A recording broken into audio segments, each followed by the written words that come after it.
today, but throughout the course of their mission. Yeah, and Joseph, you mentioned that they are getting suited up in their suits.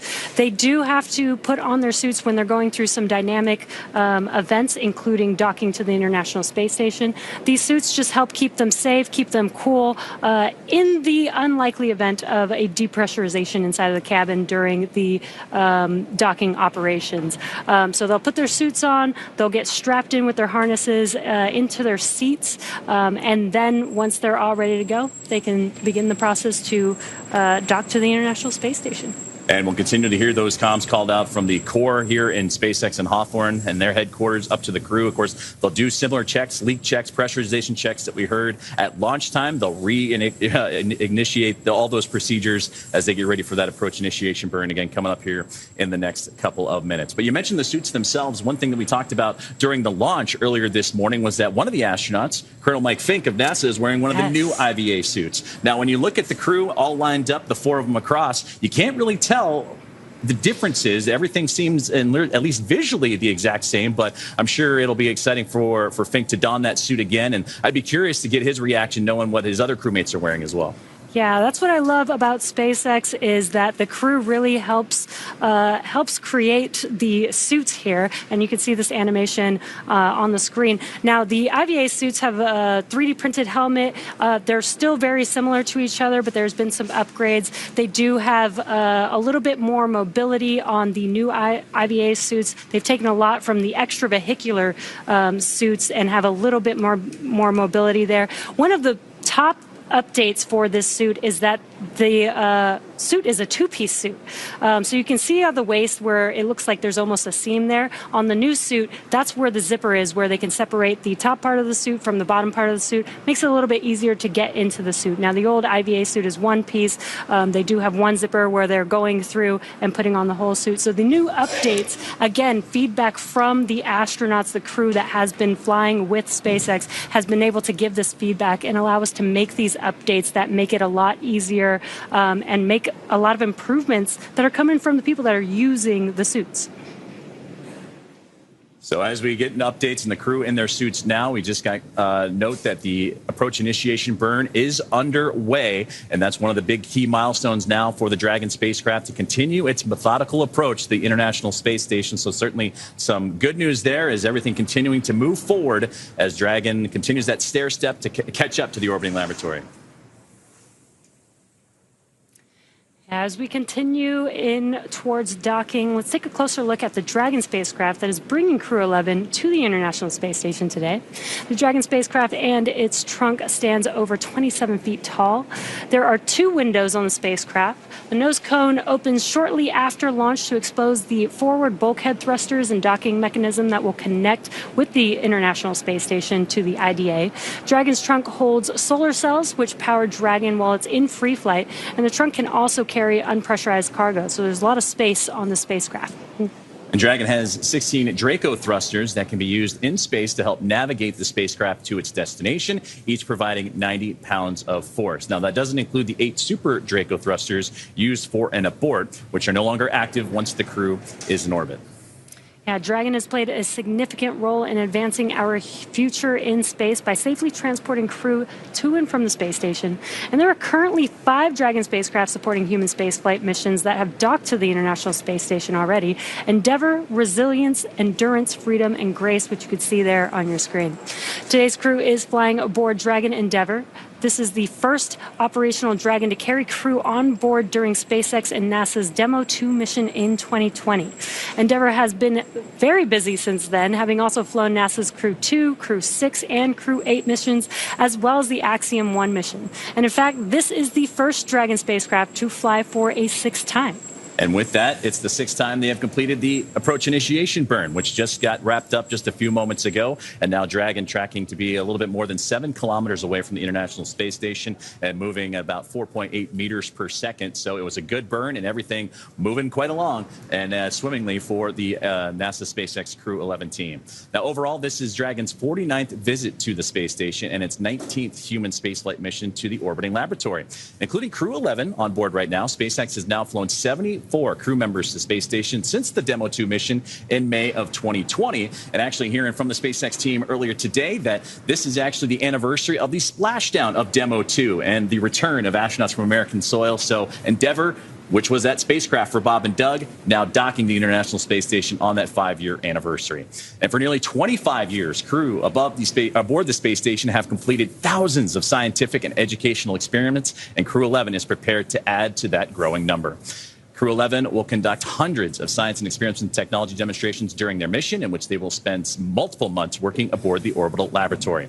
Having more crew members on board significantly expands the amount of research that can be conducted, and this crew will conduct their new scientific research to prepare for human exploration beyond low Earth orbit and benefit humanity on Earth. And some of those will be directly intertwined with the Artemis campaign that'll send astronauts back to the moon and beyond, so it'll be fun to see what they're able to participate in during their long-duration stay.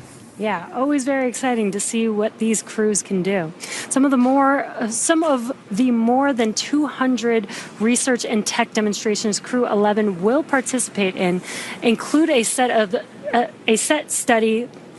to study plant cell division and microgravity's effects on bacteria-killing viruses, as well as perform experiments to produce a higher volume of human stem cells and generate on-demand nutrients. Overall, the hundreds of research and tech demonstrations the crew will work with throughout their mission span a wide range of disciplines, from life and physical sciences to advanced materials, technology development, in-space production applications, and even some student-led research. And not only will all this research provide valuable insights for future deep space missions of exploration and help establish a market in low Earth orbit, it will also directly benefit humanity here on Earth. When astronauts engage with students worldwide via the ISS ham radio program, researchers will use the ham radio hardware to test software for navigation and communication test bed, or NAVCOM, that could help shape future lunar navigation, which is a personal favorite of Mike Fincke. And that was something that he talked about a lot during the media breakout sessions that we had with him. Is for him, during his last mission, which was 14 years ago, it was an opportunity to communicate with not only people in North America and in the United States, but he had a chance to communicate with people all across the world, and took a lot of pride in that. He got to speak with everyone on each and every individual continent. So I know that's probably an experiment and technology that he's really excited to dive back in. Expedition 73 is also scheduled to conduct a Bionutrients 3 investigation, and that's producing essential nutrients on demand in space using engineering microbes like yogurt and yeast and helping offset nutrient loss during long-duration missions. The study also tests food safety, including pasteurization, while exploring sustainable techniques for deep space travel. And that really ties into the Artemis campaign. As we do missions further and further out, you're going to need to have those opportunities to preserve your food and be able to produce food when you're a little further away from home. Now, there are currently 7 astronauts and cosmonauts living aboard the International Space Station as a part of Expedition 73, as we continue to follow along and track the path of Crew 11 here this evening. Following Crew 11's arrival today, the space station will have a total of 11 crew members, fitting Crew 11 crew members aboard for just a few days. Part of those 11 crew members include the Crew 10 cadre of NASA astronauts, including Anne McClain. Nicole Ayers, who we mentioned earlier, will be part of the hatch opening procedures. JAXA astronaut Takuya Onishi and Roscosmos cosmonaut Kirill Peskov. Yeah, the Crew 10 astronauts will bring the new arrivals up to speed on everything happening aboard the space station, from emergency procedures to ongoing research. When NASA and SpaceX teams determine weather is ideal for splashdown, the members of Crew 10 will board their Dragon, named Endurance, and return back down to Earth. Now, direct handovers between crew allow for the continuity of these activities and help to ensure a continuous U.S. presence on the International Space Station. And that's been that for nearly a quarter of a decade, and celebrating the 25th anniversary of continuous human presence in November. I know that was something that program manager for the International Space Station, Dana Weigel, incredibly proud of, talked about it after the post-launch today and in a lot of the media breakout sessions. And a lot to look forward to. This will be the crew on board when that anniversary comes around. And in the fall, NASA astronaut Chris Williams and Roscosmos cosmonaut Sergei Sverchkov, as well as Sergei Mikhaev, will join the crew on orbit. And shortly after that, we'll have the departure of the Soyuz MS-27, and that's what we were talking about earlier with NASA astronaut Johnny Kim coming home, and that will mark the commencement of Expedition 74. Now, as we continue to follow along with Dragon's procedures to the International Space Station, now 5.6 kilometers away and closing in at a rate about 4.6 meters per second. While we wait for our next milestone, let's take a moment to meet our crew. NASA astronaut Zena Cardman is your Crew 11 commander. Selected as a NASA astronaut in 2017, Crew 11 is her first spaceflight. The Williamsburg, Virginia native holds a bachelor's degree in biology and a master's degree in marine sciences from the University of North Carolina at Chapel Hill. At the time of her astronaut selection, she was pursuing a doctorate in geosciences, and Cardman's geobiology and geochemical cycling research focused on subsurface environments from caves to deep sea sediments since completing initial training. Cardman has supported the real-time station operations and lunar surface exploration planning. So she's used to working and studying in environments that are harsh and isolating. Now, the pilot for Crew 11 is NASA astronaut Mike Fincke. This is Fincke's fourth trip to the space station, having logged 382 days in space and 9 spacewalks during Expedition 9 in 2004, Expedition 18 in 2008, and STS-134 in 2011, the final flight of the Space Shuttle Endeavour. Throughout the past decade, Fincke has applied his expertise to NASA's Commercial Crew program, advancing the development and testing of Dragon and Boeing's Starliner spacecraft towards operational certification. The Emsworth, Pennsylvania native is a graduate of the United States Air Force Test Pilot School and holds a bachelor's degree from Massachusetts Institute of Technology, Cambridge, in both aeronautics and astronautics, as well as Earth, atmospheric, and planetary sciences. He also has a master's degree in aeronautics and astronautics from Stanford University in California. Fincke is a retired U.S. Air Force colonel with more than 2,000 flight hours in over 30 different aircraft. And it is a special trip, this Crew 11, for Mike Fincke, just because of what he's been able to accomplish with Space Shuttle Endeavour, the final mission there, and then moving on over to Dragon Endeavour for today's flight. Well, now moving on to Kimiya Yui with 142 days in space. This mission is his second trip to the International Space Station after his selection as a JAXA astronaut, in 2009.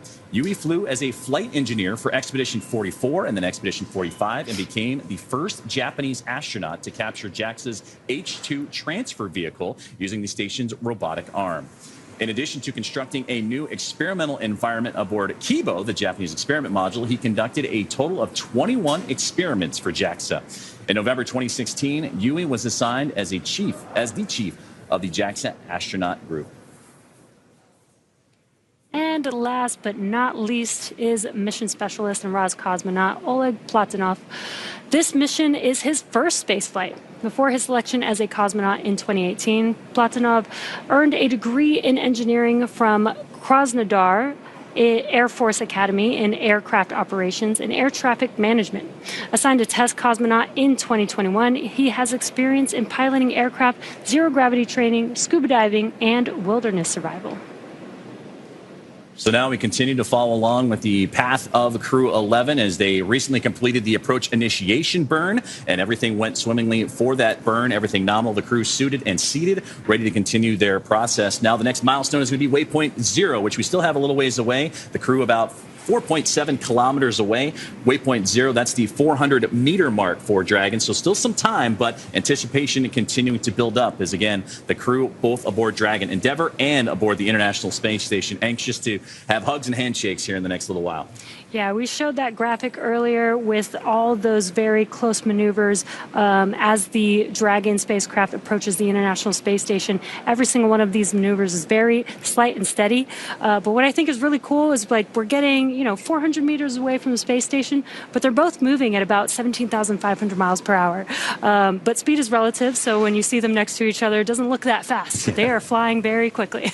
And I've heard a lot of astronauts in this process, they say slow is smooth, smooth is fast. So as methodical as it can be for the Dragon Endeavour spacecraft to make and inch its way, what we see on the screen, you're absolutely right. And to see them moving as quickly as they do, a lot can happen in a short amount of time. Well, we know that everybody is suited and seated, and again, we're continuing to track along as the Dragon spacecraft now 4.4 kilometers away from the International Space Station and continuing to close in on a range of about 4.2 meters per second. Well, they're continuing to track each other. Last time we checked in with where the International Space Station was, it was crossing over the Pacific Ocean, heading towards the east coast of the more southern region of South America. So as they continue that cat and mouse game of trying to find each other along the way, let's take a look at that crew that you have here on the ground supporting today's mission. Now, that's a great live shot of where we are here in Hawthorne, California, and that's where all the positions actively monitoring all the systems on the Dragon Endeavour spacecraft. And we also have all the teams that are in NASA's Johnson Space Center doing likewise from the International Space Station perspective. And Jesse, that's where we're going to pretty soon hear a lot of communications on what they call the big loop, where we're going to get both vehicles, International Space Station and the Dragon spacecraft, along with the teams here in Hawthorne and the teams here in Houston, all synced up on a single line of communication so that everyone has open dialogue and open communication as we get further and further in the docking process. Yeah, that's exactly right. There's multiple teams that are going to be monitoring the crew throughout their journey. We have the launch team this morning. We have this crew in mission control right now, Hawthorne, monitoring the crew all the way as it gets to the International Space Station. And then we'll transfer over to Houston, monitoring the crew while they're on the station. So there is that overlap period where both teams need to be working in tandem with each other. And we're about to experience that very shortly. And we're continuing to track for an approximately a contact of about 11:26 p.m. Pacific time. And that's what we're tracking right now. And that would be about 2:26 a.m. Eastern for that initial soft capture between the Dragon Endeavour spacecraft and the Internet. 4.010.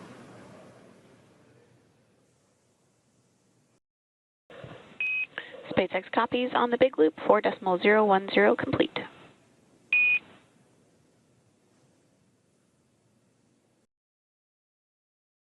That's great communication there between, again, the teams here on the ground and the crew up aboard. It's been a little bit quiet, but we know it's going to pick up as they get closer and closer. And again, we talked about the big loop that we're going to be here and monitoring. And again, the teams in Houston keeping a close eye on that as well. But again, we were tracking right now at approximately 11:26 p.m. Pacific time at 2:26 a.m. Eastern time for that soft capture and initial contact between Dragon Endeavour and the International Space Station. Approach initiation burn came and went well. Now we're looking to approach Waypoint 0, that 400-meter mark. And again, Dragon now inside 4 kilometers away. Now 3.8 is what we're tracking and starting to slow down a little bit, about 3.9 meters per second rate of closure. So they're getting closer and closer, Jesse. Yeah, it's going to be a slow and steady approach as always, but there's going to be a lot of events happening. We're going to hear a lot of comms, as Joseph mentioned. We're going to hear the call outs as they get from Waypoint 0 to Waypoint 1, Waypoint 2, and then all the activity as the spacecraft approaches the International Space Station. So as we mentioned, that there's a lot of teams involved, including NASA's Johnson Space Center and the International Space Station Flight Control Room. And that's where I'd like to welcome another member of our broadcast team here today and a good colleague of mine, Sandra Jones. Sandra, how are things looking in Houston? Hey, good morning, and welcome to the International Space Station Flight Control Room at the Johnson Space Center in Houston, Texas. We are gearing up for this morning's docking and looking forward to... SpaceX on the big loop. You are go to begin suit leak check procedure 4.011 when ready. Activating 4.011. We are go. And those communications just now between the ground and up to the commander of Dragon, that is Zena Cardman. They are going to begin working through some suit leak checks at this point, as they are now suited up in their spacesuits. But again, we are looking forward to welcoming Crew 11 on board the space station soon. Dragon's approach will be monitored both on the ground and from the space station's cupola, using special software to track Dragon's approach and make sure it stays in the expected zones. Once Dragon is docked, NASA astronaut Nicole Ayers will be primed to start hatch opening operations, and they will start by opening the large hatch on Node 2 Zenith, or the space-facing port, which will give them access into the pressurized mating adapter. The crew will then pressurize the vestibule, which is a small space between the hatches on the Dragon and space station. This area was previously exposed to vacuum prior to docking, so the crew will need to fill it with air and make sure its pressure is nearly equal with the atmospheric pressure on Dragon and the space station. Ayers will then use a small valve on the station's hatch to slowly introduce air into the space station's vestibule. Flight controllers here in Houston will monitor and verify the pressure readings to make sure that everything is leak-free before we get ready to open up the hatches. NASA Flight Director Ronak Davey and there is the Mission Control Director for today's approach and docking, and to their right is their CAPCOM or capsule communicator who will be communicating with the crew aboard the space station. There are currently 7 astronauts aboard the International Space Station, and as we've discussed, that number will jump up to 11 once Crew 11 astronauts arrive on board.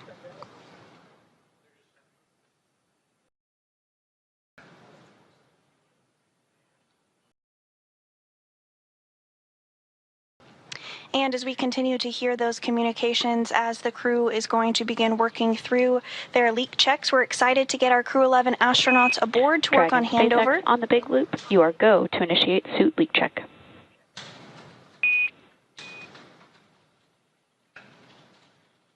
Go. So with that, the International Space Station team is ready for docking this morning. That's the latest from here in Mission Control Houston. I'm going to toss it back over to Hawthorne to continue to walk you through the next steps this morning ahead of docking.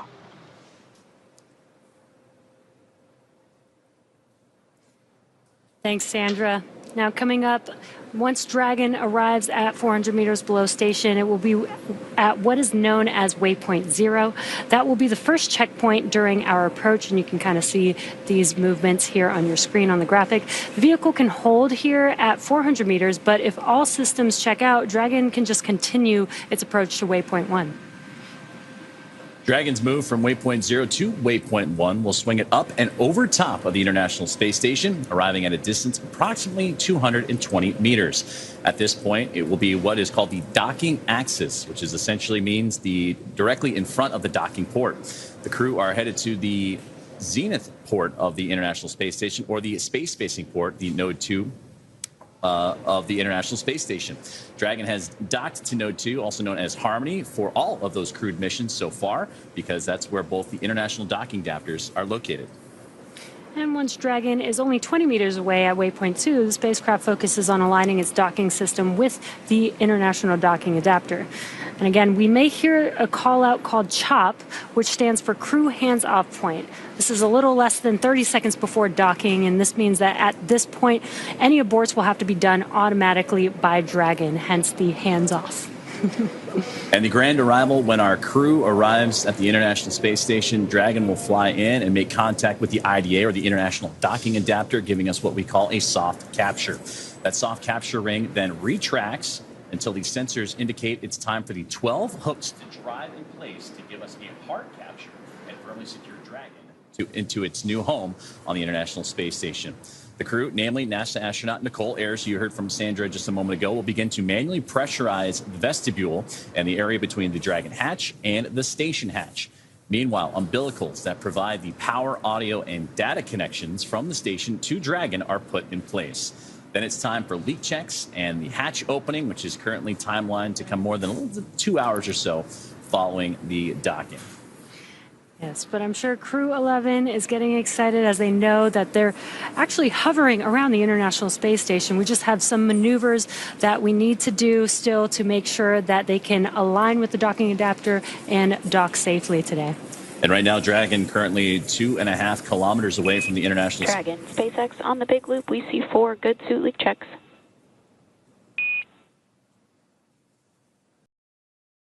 Dragon copies on the big loop. We see the same. And the big loop communications continuing as the crew in their suits and doing those suit checks again. Time for the leak checks and hatch openings, which we'll see a little bit later on, but all part of those safety procedures put in place for not only for the spacecraft, but eventually on to docking and before we can open up the hatch and have those handshakes and hugs. Now, we mentioned earlier that this is the same Crew 11 team that's going to be on board the International Space Station for its 25th anniversary of continuous human presence, and they're going to join what's already 7 crew members on board the International Space Station of Expedition 73, including Crew 10 and Soyuz MS-27. Now, the members of Crew 10, they launched back in March 12th, in fact, of 2025, and they have been up there for a little while, led by a NASA astronaut, commander of the crew, Anne McClain, first-time flyer, and NASA for the pilot of Crew 10, Nicole Ayers, Takuya Onishi of JAXA, and Kirill Peskov of Roscosmos. And also Johnny Kim, the NASA astronaut, a part of the Soyuz MS-27 crew that launched back in early April with Sergei Ryzhikov and Alexei Zubritsky. So for Zena Cardman, Mike Fincke, Kimiya Yui, and Oleg Platonov, excited for that reunion. And in fact, Zena Cardman, NASA classmates, a part of the Turtles class with Johnny Kim. So I know they're excited to catch up with each other as well. Kimiya Yui onboarded and became an astronaut along with Takuya Onishi. And for Yui, that's his best friend. He's actually looking forward to going and reuniting with his best friend. And it's been a little while, about 4 years since the last time there were two JAXA astronauts on the International Space Station together. So impressive there. And then for Oleg Platonov, reuniting with his Roscosmos cosmonaut crew as well. So a lot of reuniting, a lot of happiness that'll be coming from this crew. But to be a part of this expedition and then also be the crew on board for 25 years of continuous human presence, all kinds of milestones to celebrate. Yeah, that's probably pretty exciting to go and meet your best friend in space. I think that's really cool that we are getting more crew in space, government and commercial crew in space, and maybe one day, that'll be the phone call you make, like, hey, I'll meet you in space.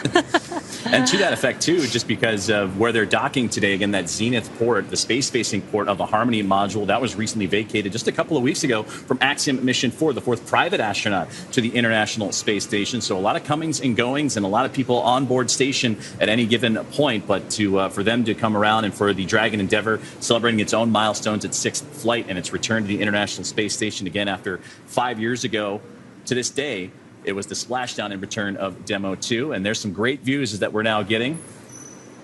And this is from Dragon looking to the International Space Station, that sun shining bright, reflecting off of it and bouncing back towards the Dragon Endeavour spacecraft. That is a view to see as your destination that you are making your way towards. As Dragon approaches the International Space Station, that view should get clearer and clearer, larger and larger right now. And there's a view inside of Dragon where we can see the commander and pilot of Crew 11. Again, this is an autonomous vehicle, so they really are just monitoring. You could see them utilizing those display screens there in front of them. And they're just monitoring all the operations that are happening on Dragon as they approach. This helps them stay aware. They do have to stay inside of their seats, so they can't look out the window very much. Very hard to see where Dragon actually is in comparison to the International Space Station. So those displays actually help them understand what's happening, where is Dragon, how close is it to the International Space Station, so that they can monitor and understand what's happening when they hear different sounds of the thrusters firing as Dragon is maneuvering its way towards the station.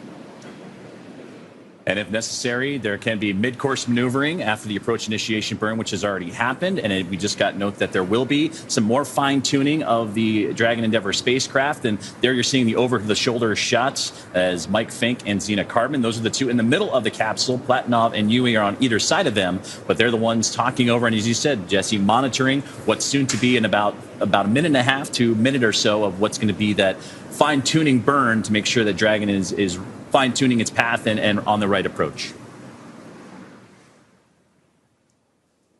You can see the great numbers down there at the bottom of your screen, too, of how close Dragon is getting to the International Space Station. And there's the space station from Dragon once again, as they are 13 hours and 30 minutes into today's flight. Their flight from liftoff, which was earlier this morning at 11:43 a.m. Eastern, 8:43 a.m. Pacific time. So it's been a event-filled day for this Crew 11 team. Had they lifted off on the first attempt yesterday, it would have been a lot longer of a phasing, about 39 hours or so, a chance to get settled in.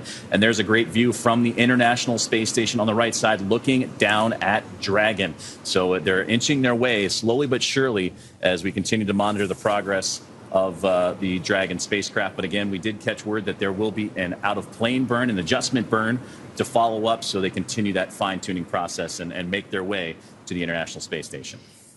And some great views here on the left-hand side, inside of Dragon, with the crew on your right-hand side, again, from the International Space Station, looking at Dragon as it approached. And in the bottom right-hand of your corner, you could see the graphic showing the thrusters on Dragon, which I think is really cool. It's a live graphic of every thruster that is thrusting, essentially. And I think it's so cool because, you know, they're firing at different moments. There's a lot of tweaking that needs to happen. So there's several different thrusters firing at all different times to make sure that Dragon is oriented exactly the way that it needs to make its way as it approaches closer and closer to the International Space Station. And Jesse, just to the right of that graphic you're seeing is those thrusters continuing to fire. And again, this is the maneuver, that mid-course burn that they're attempting and pushing Dragon to continue to properly align itself on the right trajectory to the International Space Station. But that's the International Docking Adapter that'll come into play a little bit later on. We've talked about the hooks needing to drive and hook to, after the soft capture, create the hard mate and bring Dragon even closer to the International Space Station before the leak checks can occur, the hatch opening, the pressurization, and so forth. So some great views on that screen. And again, as the spacecraft continuing to make its way closer and closer to the International Space Station, now about 1.5 kilometers away and closing in at a good rate as well of about 2 meters per second, as both Dragon spacecraft and the International Space Station now covering over the southernmost portions of Africa. Dragon SpaceX on the big loop, mid-course maneuver complete, performance nominal. Trajectory has converged on waypoint 0. Dragon copies. Great news. Great news indeed. That mid-course maneuver burn is complete. That was where we were seeing all those thrusters firing. Again, an adjustment needed as the vehicle approaches the International Space Station. There are very particular planned burns, and sometimes we add in additional potential burns that are only used if needed, and we did use this mid-course burn for this coasting phase for the Crew 11 crew. And you could see on your left-hand screen, well, there was a map of where Dragon and the International Space Station were located around the globe, but this is a great view from the International Space Station looking at Dragon. As you can see with Earth in the background, Dragon is still below the International Space Station. It'll soon move its way to waypoint 1, which will swing it up and above the International Space Station.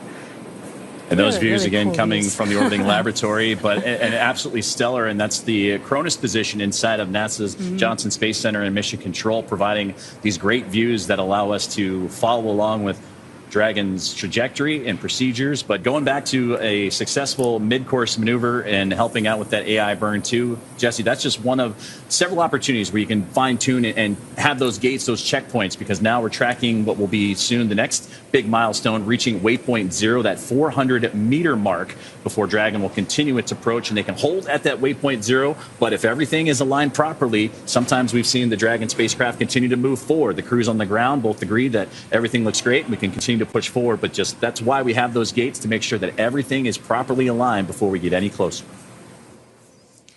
And also on the bottom left-hand of your screen, you could see a couple dials there. We have the range and the rate. The range is the distance from the International Space Station, and the rate is how quickly it's moving towards the International Space Station. So again, live range and rate there that you can follow along as Dragon makes its way to the International Space Station. So 1.2 kilometers away is all that separates the two vehicles right now. And on the left-hand side, again, those over-the-shoulder shots of Mike Fincke and Zena Cardman looking over those trajectory. And there's Dragon looking up at the International Space Station, and there's the space station looking down at Dragon Endeavour. Now, again, they're going to be performing all these different gates that we've been talking about. Waypoint 0 is the next one, where they're going to reach the 400-meter mark from there, waypoint 1 and waypoint 2. Now, part of that will also have them go up and over top of the International Space Station, because again, they're going to catch up to the space station from below, swing out in front, and then over to the zenith port, or the space-facing side of the International Space Station, to docking. So still quite a bit of movement left for the spacecraft to accomplish.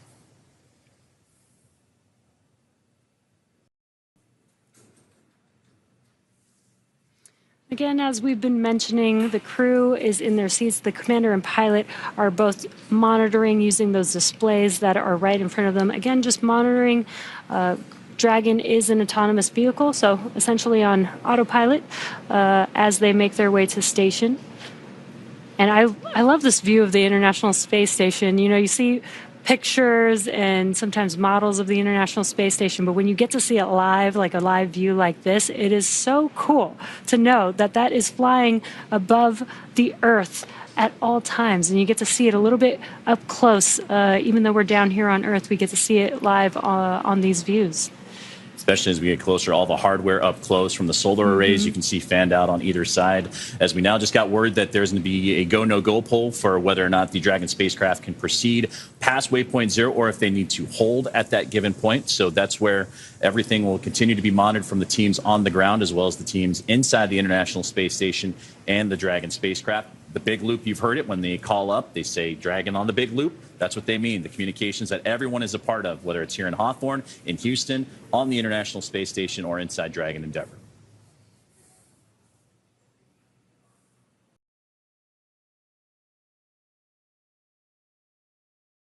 They've also just crossed the 1,000 kilometer mark, or 1,000 meter mark, 1 kilometer, if you will, and that brings them into the approach ellipsoid. So that's how close we are, and those milestones we're starting to reach for the spacecraft. So now approaching about 920 meters away, and there's that rate of closure, that 4.9 meters per second for Dragon Endeavour, is Zena Cardman and Mike Fincke continuing to look over their screens and see the trajectory. And you can see it a little bit on that middle screen there where the orb kind of on that top portion, that's where the International Space Station is. And you can see some of those lines, those pathways being drawn. That's where the Dragon spacecraft is looking to maneuver. You can see it even swing up and over to the left and kind of curve up and over top. So it's fun to see what the astronauts are seeing as they continue their procedure and stair-stepping to the orbiting laboratory.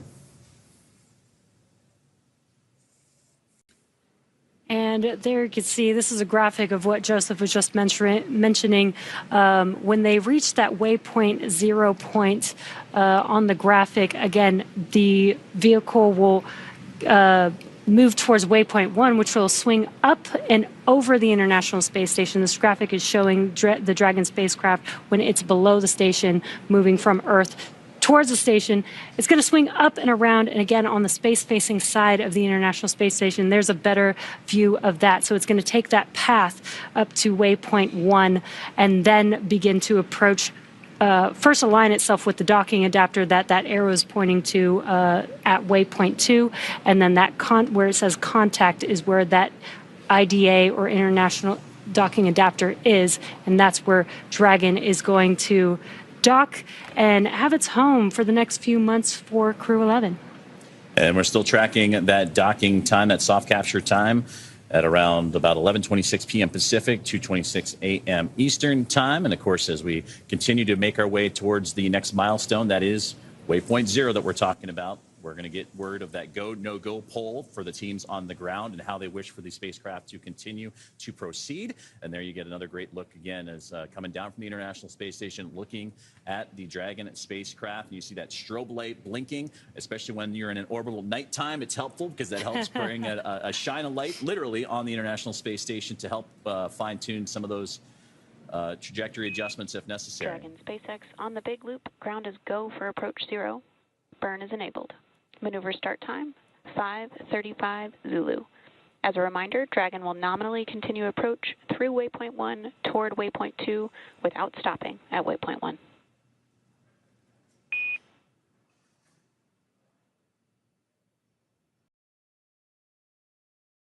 Dragon copies. We see the approach leg enabled flag is true. This will initiate at 0535 Zulu. Dragon will not stop at waypoint 1.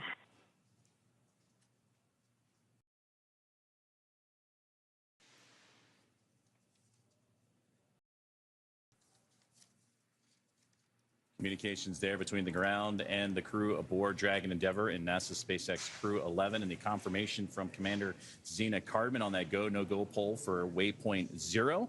As they continue to close in, that waypoint will be reached at the 400-meter mark, so still a little ways to go. Bottom left-hand side, you can see how close they are, 700 and now 8 meters away from the International Space Station.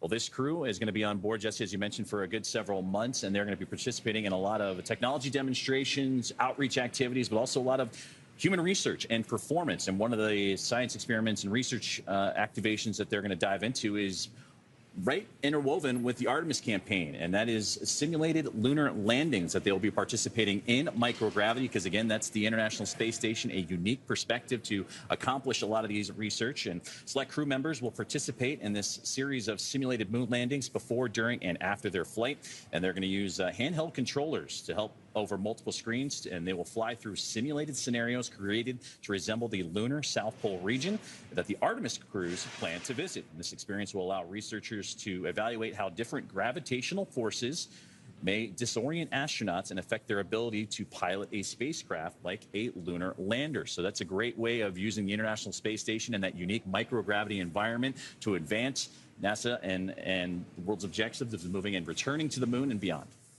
Yeah, that is such an exciting mission to look forward to. It's been so long since we've been to the moon, and it's so exciting to know that even though we haven't been to the moon in years, we have been working towards going back to the moon and staying longer on the moon, which I think is going to be great. And this is why we do a lot of this research that's happening, like Joseph said, on the International Space Station. So now 630 meters away. Now inside of that is the Dragon Endeavour spacecraft continues its climb to catch up to the International Space Station. And that's just one of many research items, Jesse, that the crew will be participating in. Another one is learning more about the spaceflight-associated neuroocular short. And that study will investigate fluid pressure on the brain while they examine how the body processes B vitamins and whether supplements can help astronauts respond to bodily fluid shifts. Because in microgravity, like here on Earth, you have to see what results. Now inside 570 meters away for NASA SpaceX Crew 11, as we have a transfer in communications there, and that's what was providing the live views from the International Space Station as a switch from different signals, different satellites to provide that data and the video feeds, again, coming from the Cronus team down at NASA's Johnson Space Center in Houston, Texas. But there's the team here in Hawthorne that continues to monitor the pathways for the Dragon spacecraft and Endeavour, and everything continuing to move along path as we get closer and closer to Waypoint 0. And again, still tracking that docking time. That'll be coming up a little bit later on here this evening on the West Coast, early morning on the East Coast, as Crew 11 anxious to get to the International Space Station. Yeah, we're just under an hour away from that docking time. Still have a few maneuvers to do before they dock with the International Space Station. But it's a nice, smooth journey for them so far. Again, launching this morning, and just about 15 hours on their coasting to the International Space Station so far. Just about 1 hour left. And that's what you're seeing right there in the bottom of your screen there, the T+. That's 13 hours, 45 minutes, and now 40 some odd seconds since they launched earlier this morning at 11:43 a.m. Eastern time, as we're now getting those views back as they were able to reconnect all the communications there. There's the Dragon spacecraft looking at a wonderful rendition and wonderful resolution of the International Space Station right there. And you can even see a Dragon spacecraft that is for Crew 10 right there on the topmost portion of the International Space Station. And that is the Dragon Endurance that took Crew 10 back to the orbiting lab back in March. Yeah, again, I love this view. Just for perspective, the International Space Station is about the size of a football field. So with that in mind, you can kind of see how far Dragon is from the International Space Station so far. But as it gets closer, you can see how large the International Space Station really is. We're about 5 minutes away from reaching Waypoint 0 as we're closing in about 100 meters in terms of distance until we reach that 400-meter mark, and that's where Waypoint 0 is to begin the first of what is going to be 3 gates or 3 checkpoints for the Dragon spacecraft to reach: Waypoint 0, Waypoint 1, and Waypoint 2.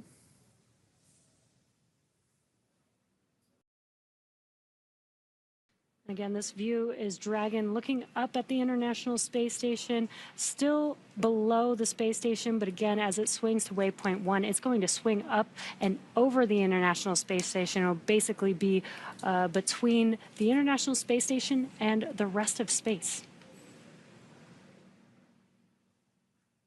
Still a few minutes away from reaching that waypoint 0 part, but it's good to see that gap continuing to close as, again, over the shoulder looks of NASA astronauts and Commander Zena Cardman on the left-hand side there, and that's Colonel Mike Fincke, the pilot of the Dragon Endeavour spacecraft on the right. And you can see similar views of what we were just looking at from the viewpoint of Dragon up to the International Space Station for Mike Fincke and Zena Cardman. The screens on the far left and right-hand side. You can see the that viewpoint that they're looking at as well, and then all the telemetry data right there in the middle. You can see Dragon slowly but surely, a small dot making its way up at the bottom portion to that circle up towards the top of the screen. That is the International Space Station.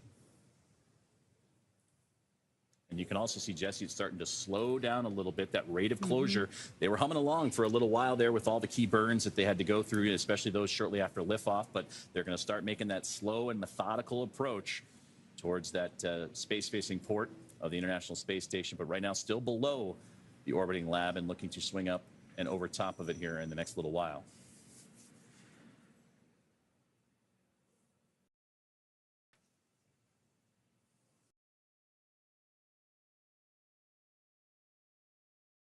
Now approaching 460 meters away, and again tracking for that docking time of approximately 11:26 a.m. Pacific, 2:20 p.m. Pacific, 2:26 a.m.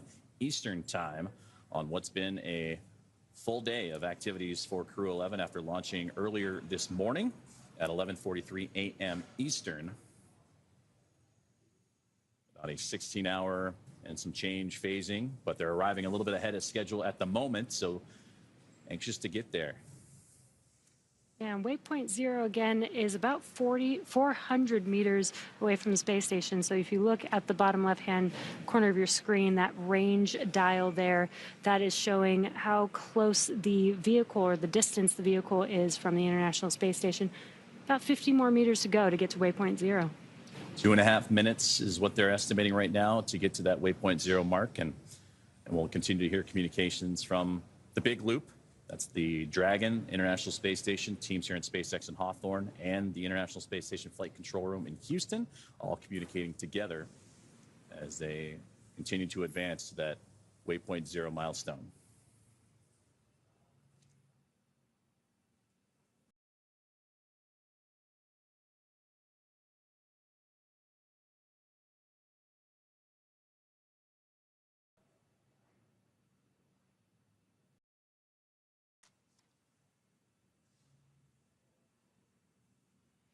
And if you're just joining us, you are watching Crew 11's approach to the International Space Station. Looks like we did lose those live views, but what you're seeing on your screen is a view of Mission Control here in Hawthorne, California. These are the members of the SpaceX team monitoring Dragon and the crew all the way through their journey to the International Space Station.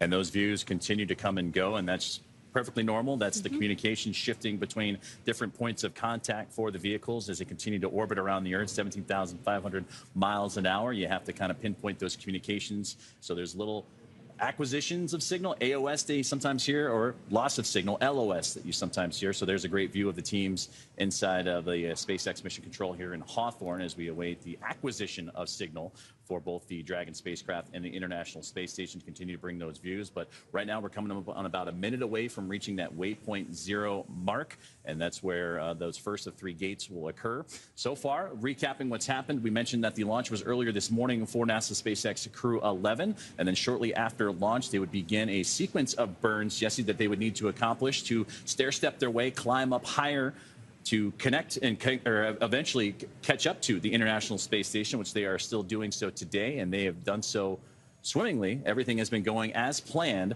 for the teams and monitoring those up on the Dragon spacecraft, International Space Station, and here on the ground, and that's where it kind of puts us where we are today, is they're starting to make that 400-meter mark away and ever so slowly making it closer and closer.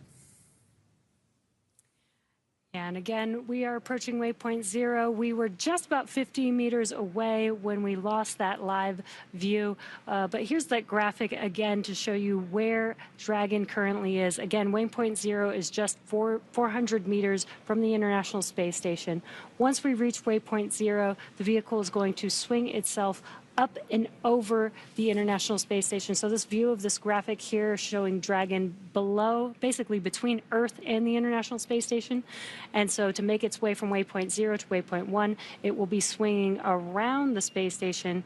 Here's that graphic there, up to waypoint 1, which will be between the space station and space. And then it'll align itself with that docking adapter and then make its way to dock with the International Space Station. It'll pass through waypoint 2, which is about 20 meters from the space station.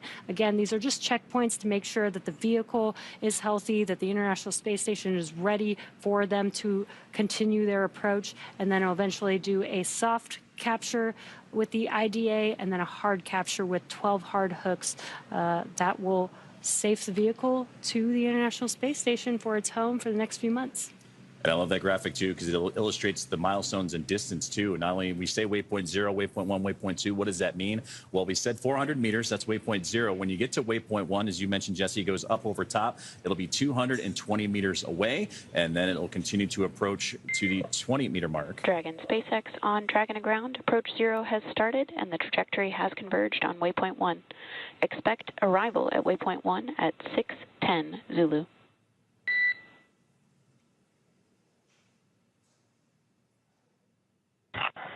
Dragon copies, expecting waypoint 1, 6:10 Zulu. Dragon to ground.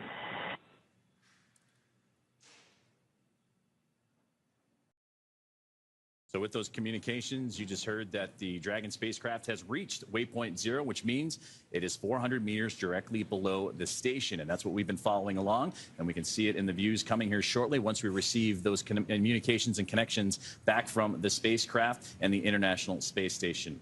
Now coming up, Dragon's move from waypoint 0 to waypoint 1. As we've talked about, we'll swing it up over top of the International Space Station, and it'll then pause for a few moments and align itself at the 220-meter mark. And at this point, it'll be on what we call the docking axis, which is essentially, it means it's directly in front of the docking port, which today it's going to the zenith port, the space-facing port of the International Space Station, one of the two on that front side. There's the forward-facing, but we saw in great images earlier, that is where the Crew 10 Dragon currently resides. So that's where and why the Dragon spacecraft is going up to the space-facing port. So we're already hearing teams on the ground continuing to talk, and we'll hear more polls for going or go no-goes as everything continues to remain on track for Crew 11 and their approach to the International Space Station.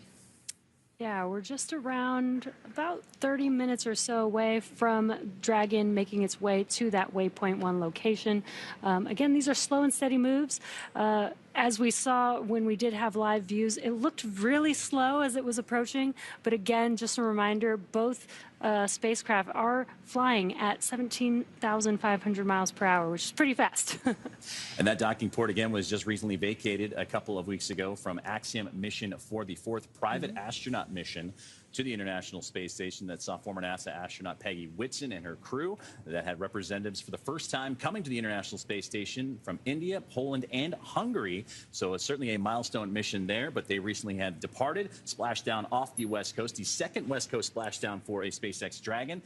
Crew 10 will be the first NASA crew to do so, but again, that's where the home will be for Crew 11 here in the next little while as we get those great views back. 410 meters is where they currently reside, and at waypoint 0, and we are now approaching the 14-hour mark of today's journey for the Crew 11 crew. And love that we get these live views. Again, this is the Crew 11 crew looking up at the International Space Station. The vehicle's still between Earth and the space station. And again, it's swinging to waypoint 1, where it will be between the space station and space on the space-facing side, which is where it's going to dock today in under an hour from now. Now, this is the 6th flight of Dragon Endeavour that Crew 11 is on board right now. We've talked about the milestones, that today is the 5th anniversary of the return of the Demo 2 crew with Bob and Doug, but this also supported, the spacecraft also supported Crew 2. We talked about Axiom Mission 4. This spacecraft supported the first private astronaut mission, Axiom Mission 1, Crew 6, and Crew 8. So a great history, as this is, again, the first flight of this particular Dragon and the first Dragon spacecraft to have 6 flights under its belt. Yeah, the flight leader of the 5 Dragon spacecraft that we have in operation, carrying crew to and from the International Space Station out into space.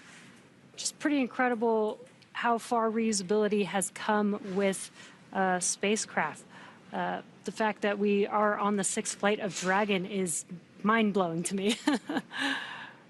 And we heard from the management teams of all the different programs, Commercial Crew Program, the NASA management, the International Space Station. But SpaceX had their management team on the post-launch press conference today, and they mentioned that this Dragon endeavor holds the longest duration for a single mission. That was Crew 8, 235 days. And now, when they launched, they were at 700 days, right on the button, cumulative time for Dragon Endeavor. They anticipate that to possibly hit 4 digits at the time of mission completion. So again, an impressive run for this particular spacecraft carrying NASA astronaut and commander of Crew 11, Zena Cardman, along with pilot and NASA astronaut Mike Fincke.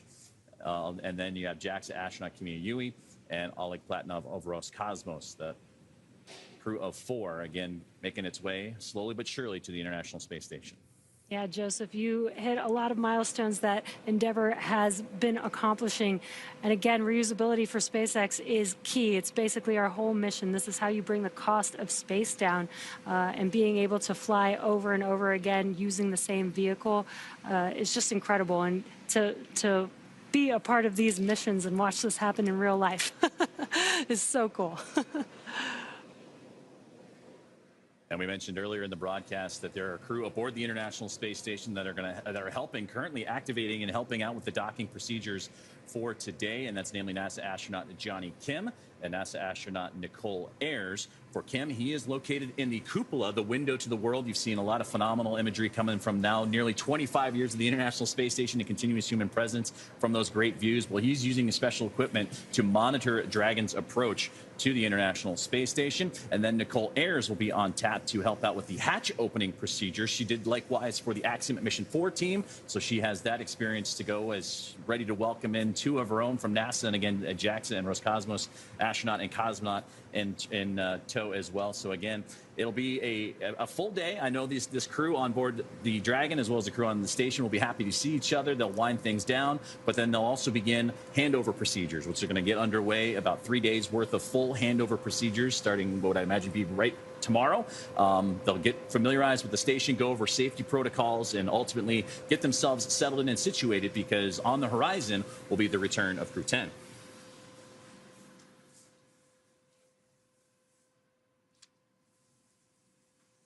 And if you look in your right bottom corner, again, you can see a graphic of the Dragon spacecraft with the locations of its thrusters. And you can see the thrusters are firing one at a time. Again, it's moving from waypoint 0 to waypoint 1, and it's flying autonomously, so the thrusters are firing exactly what it needs to continue to adjust to make its way to that waypoint 1 location.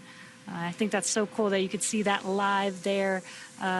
We don't always get views of the Dragon spacecraft where you can see the thruster. Sometimes we do, but this graphic allows you to see it in real time, which is awesome.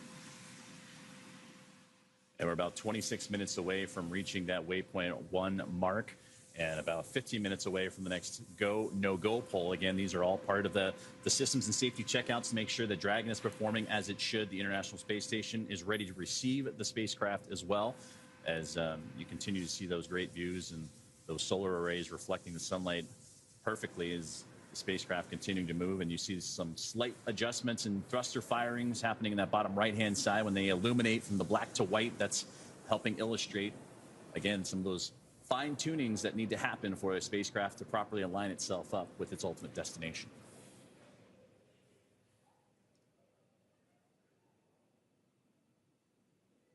So to recap what we've been seeing so far here this evening, and what has been now just inside of the 14-hour mark of today's flight, earlier this morning, Crew 11, NASA SpaceX Crew 11, would launch from the Kennedy Space Center off the Florida coast at 11:43 a.m.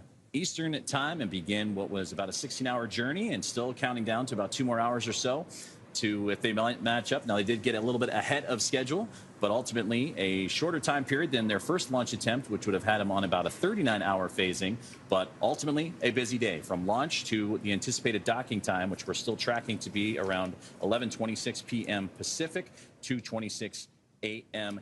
Eastern time. And as we mentioned earlier, we're a few more minutes away from the Waypoint 1 milestone, which will be 220 meters away, is all that separates the Dragon spacecraft and the International Space Station. And again, we're going to hear another round of go, no-go polls as the crew on board. You can see again Mike Fincke on the right-hand side, Zena Cardman, she is on the left, working through their screens. And again, as you mentioned, Jesse, autonomously Dragon, the ability to dock, but if they do need to take over manual control, they can do so, but certainly following along with every step of their procedures. This is also a cool view. And of course, we lost the view right when I wanted to point out the spacesuits and the difference between Commander Zena's spacesuit and Mike Fincke's spacesuit. When the view comes back, I'll try and point it out. But you could see the differences in the suits and the gloves and the cuffs on the arms.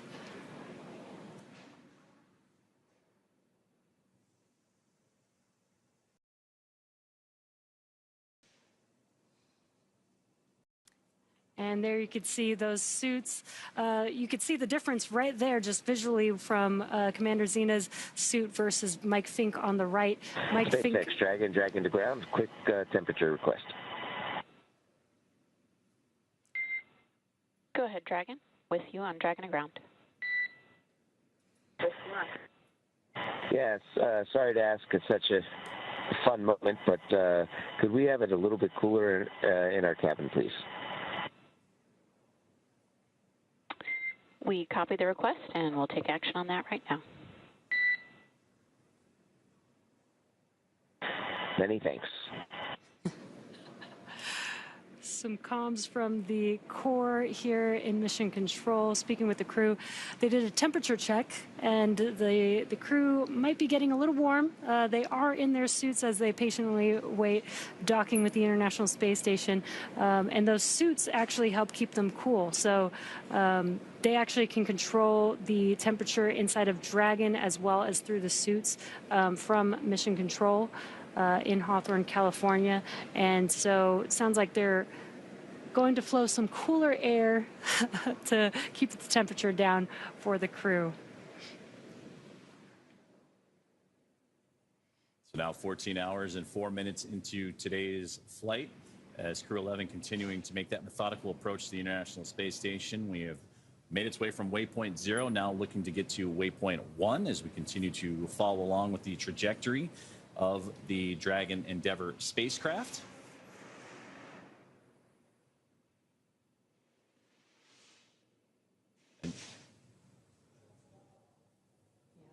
This is a slow approach to the International Space Station, but again, we have multiple checkpoints to make sure that the vehicle is safe, the crew is safe, as well as the International Space Station.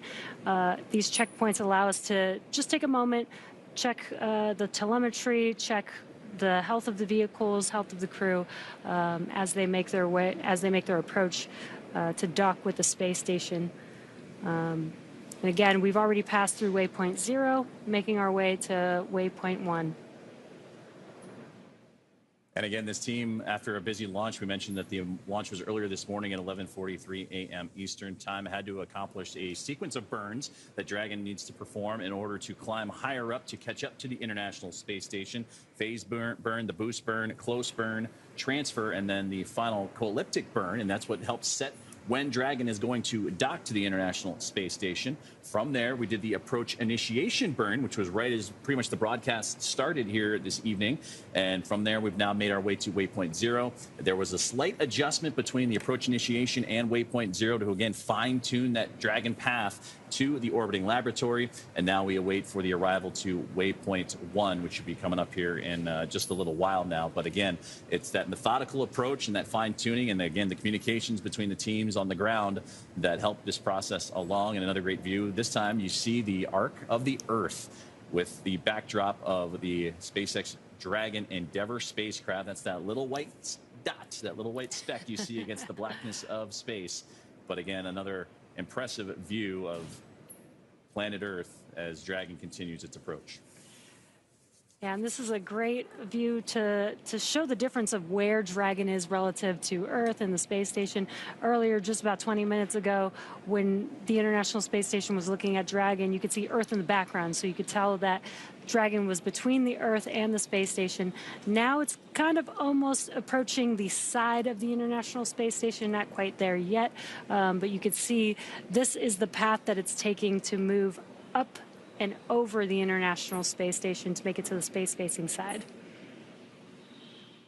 Right now, Dragon and the International Space Station, they're flying off the coast of Japan at the moment as they continue to try and catch up to one another, flying 17,500 miles per hour.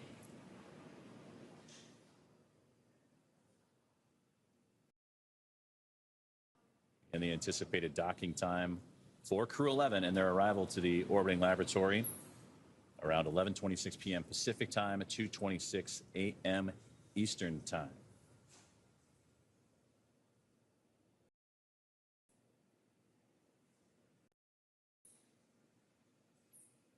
And that is the Dragon spacecraft right there, that white speck, and a great view from the ground teams at NASA's Johnson Space Center and Mission Control, the International Space Station Flight Control Room, the Cronus position, using those exterior cameras of the International Space Station to provide us with these spectacular views.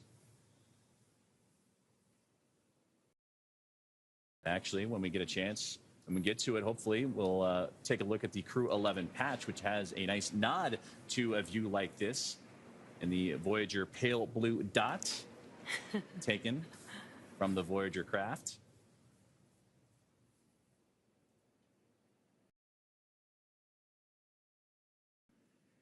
Again, coming up shortly on another go, no-go poll that'll have the Dragon Endeavour continue its journey towards the International Space Station, and from there, Waypoint 1, which will be 220 meters away.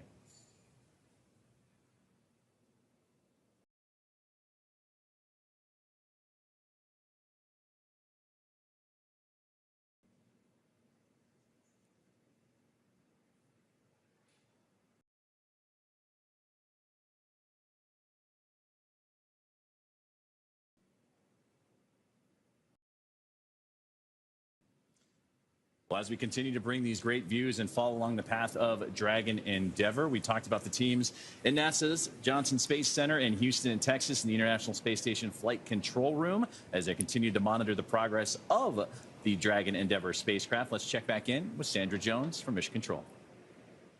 Thanks, Joseph. Right now, the crew on board Space Station is awake and preparing for the upcoming docking of Dragon to Space Station. Everything is continuing to look good here on the Space Station side. As we've mentioned, NASA astronaut Johnny Kim will be in the Space Station's cupola using special software to track Dragon's approach and make sure it stays in the expected zones. NASA astronaut Nicole Ayers will also be primed for hatch opening operations once Dragon is docked. During these operations, they'll start by opening the large hatch on Node 2 Zenith, which is that space-facing port, to give them access into the pressurized mating adapter. The crew will then pressurize the vestibule, which is a small space between the hatches on Dragon and the space station.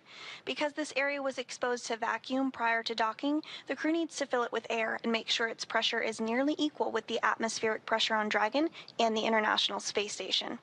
Ayers will use a small valve on the station's hatch to slowly introduce air into the station's vestibule. Flight controllers here in Houston will monitor and verify the pressure readings here to make sure that everything is leak-free before we get ready to open up the hatches. This entire process will take a couple of hours to complete. We are looking forward to docking today, still tracking 1:26 a.m. Central Time, followed by hatch opening about an hour and a half later. We'll round it all out with a welcome ceremony as Crew 11 officially joins the Expedition 73 crew currently aboard the International Space Station. Again, everything continuing to go smoothly from here in Mission Control Houston, so back over to Hawthorne. Thank you very much, Sandra. And yes, still a lot to come for the Dragon Endeavour spacecraft as they continue that methodical approach. You mentioned Johnny Kim continuing to monitor from the cupola, and Nicole Ayers, who will be on tap for the hatch opening procedures and pressurization checks, those leak checks once soft capture and then hard capture are completed. And then it usually takes about from soft capture and that initial contact to about 2 hours or so between hatch opening and welcoming the crew formally on board. And again, we'll hear all the communications and comms coming from all the teams involved, both here in Hawthorne and in Johnson Space Center and Mission Control. So again, that's a great view of the view from the International Space Station to the Dragon Endeavour spacecraft. This is a great view from the International Space Station, looking at Dragon as it's making its approach. And the sun is shining bright on Dragon, looking very bright there. We might be able to see some live thrust firings here from this view. There you go. And I like that you can see the reflection of Dragon in the lens. Yeah. It's a pretty awesome view. And there we're getting a sharper image. Very clear image of Dragon now. Very telling. Dragon SpaceX on Dragon to ground for cabin temperature.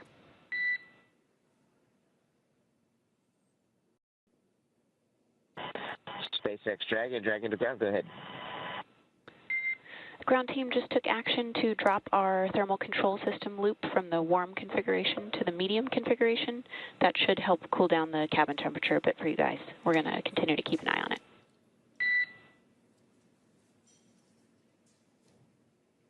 All right, Dragon copies. We can feel it's already cooling down a little bit, so we'll be chilling. Thank you.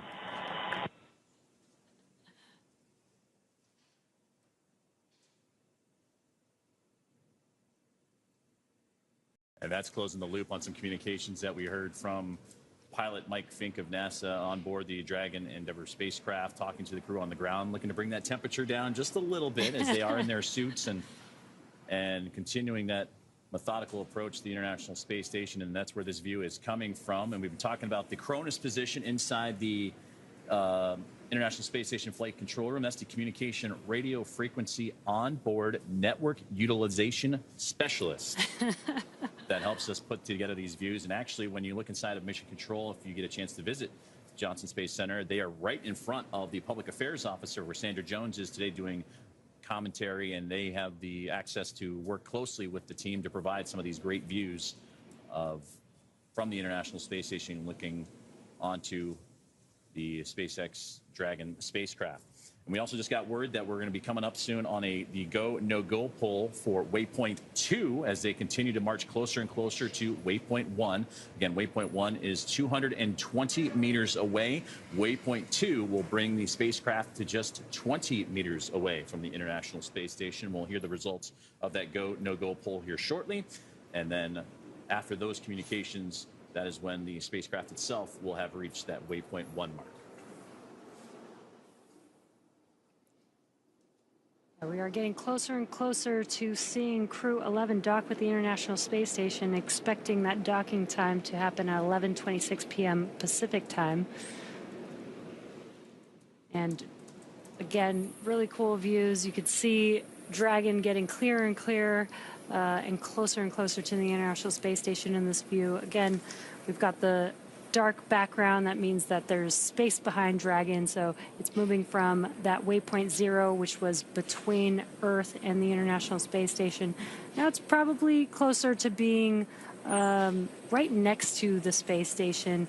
And in your bottom left-hand corner, you can see the range or the distance from the space station, which is 381 meters from the space station. There's a better view to see a little bit more what that distance looks like as the Dragon spacecraft gets closer and closer to the station.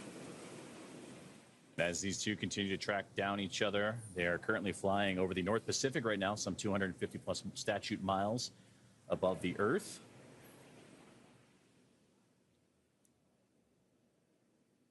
And in the bottom left there, you can see the distance of Dragon from the International Space Station, now 372 meters away, and have slowed down to now a 1 meter per second rate closure as the thrusters firing in that bottom right-hand side of your screen. Again, that fine-tuning necessary to properly align Dragon to be in the exact right space at the right time as we close in on Waypoint 1. And with this view, you can tell that Dragon is basically next to the International Space Station, which means that it's about halfway to that Waypoint 1 point. And again, these two vehicles are flying incredibly fast, 17,500 miles an hour. So when you see it in this perspective relative to each other, it looks like it's that slow and steady pace.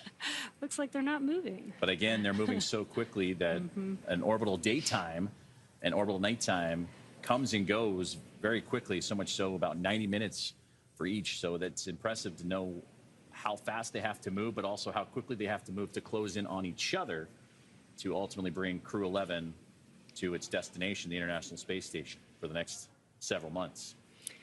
Yeah, if you really like sunrises and sunsets, being an astronaut is a great job to have because you get about 15, 16 of those every single day. And that's something that I know Zena Cardman has talked a lot about, is getting spectacular views of photos, and that's a wonderful view from Dragon to the International Space Station. And there you can see that backside of Space Station in shadow as the sun just off to that left-hand side of Earth. That is such a cool view.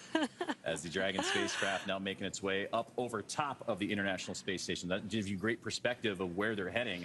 That space-facing port, that zenith port of the Harmony modules. So you had them when we originally started, they were just underneath the International Space Station. Then they swung up to be right about in line to where the Crew 10 Dragon is, that forward port. Well, now they have a little bit more ways to go. And there's a great illustration in the middle of that screen there, that Dragon where the line kind of swooshes around the circle. That's the Dragon spacecraft. And it needs to get to the top of that circle representing the International Space Station before it can properly align itself to the docking access and get ready to close in for those final few moments before docking itself. But this gives a great illustration of that flying up and over top maneuver that Endeavour is currently experiencing.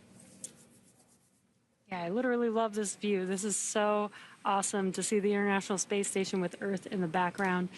Again, Dragon is going to be moving to above the space station, so we'll eventually see, this is a view from Dragon, so we'll eventually see a view from Dragon looking at the space station with Earth like all behind the space station. That's how you know that Dragon will be above the space station. And they again are currently flying over the Pacific Ocean. They're just about to pass over Hawaii at the moment, as Crew 11 continuing that methodical approach, now 314 meters away from the International Space Station, closing in at about 1.1 meters per second. View on the left there is the over-the-shoulder look of Commander Zena Cardman and Mike Fincke, and on the right is the view from the space station to the Dragon. And again, there's the International Space Station from Dragon on the left. And on that left-hand side, you can see the great solar arrays of the International Space Station, but you can also see the IROSAs, the rollout solar arrays on that left-hand side to help enhance the power of the International Space Station, collecting that sunlight, converting it into energy for the crew on board to fly the orbiting laboratory. And Dragon also does have solar arrays attached to the Dragon trunk. It's just on half of the trunk, but similar. While Dragon is in space and while it's docked to the International Space Station, that's how the Dragon spacecraft will be powered for its duration of its mission until it comes back down for splashdown. Now 294 meters away. The milestone we're looking to get to is 220. That is Waypoint 1. And we just received note that that's going to be about 6 minutes away as Dragon Endeavour and Crew 11 continue its approach to the International Space Station, tracking approximately 2:26 a.m. Eastern Time, 11:26 p.m. Pacific Time for what has been a full day for the crew, launching earlier this morning at 11:43 a.m. Eastern from Launch Complex 39A in NASA's Kennedy Space Center. And then would execute a sequence of burns after a nominal orbit insertion and great performances from Stage 1 and Stage 2 of the Falcon 9. And then would begin that stair step with those burns, the phase burn, boost burn, close burn, transfer burn, and then the final co-elliptic burn to get them into the position they're in now. And then the approach initiation burn is what started our broadcast today to begin that journey towards the space station. And now hitting those milestones, Waypoint 0 has come and gone. And now we're approaching Waypoint 1, which again will be 220 meters that separates Dragon from the space station.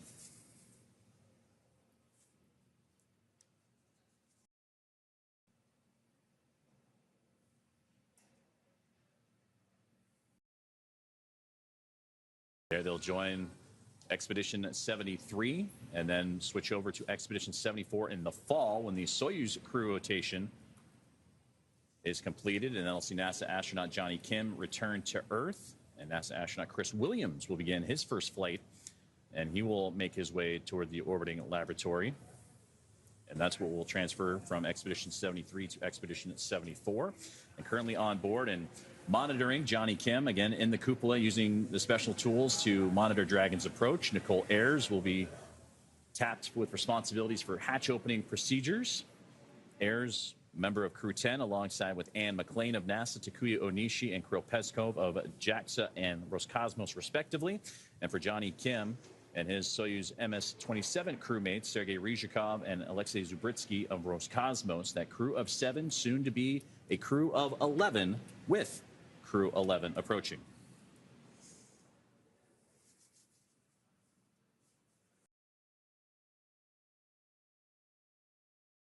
Now closing in on 3 minutes until Crew 11 reaches Waypoint 1, and you can start to see the sun setting a little bit. And we talked about the orbital daytime, orbital nighttime, and that's where we're going to lean on that strobe in the middle of the Dragon spacecraft to help identify where the craft is in relationship to the International Space Station. And of course, you see the port side and starboard side red and green lights to help illustrate their direction as well.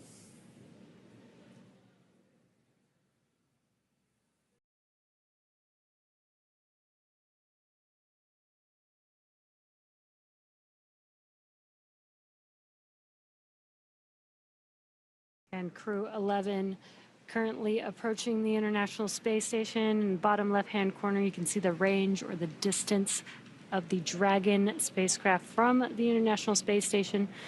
We're at about 238 meters from the station. Waypoint 1 is about 220 meters away from the station. So we are getting pretty close to that Waypoint 1. Dragon SpaceX on the big loop, approach 1 and soft capture ring extension will begin shortly.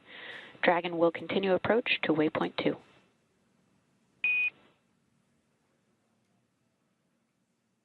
Copies. Ring extension beginning shortly. We're expecting to continue through Waypoint 1 onward to Waypoint 2.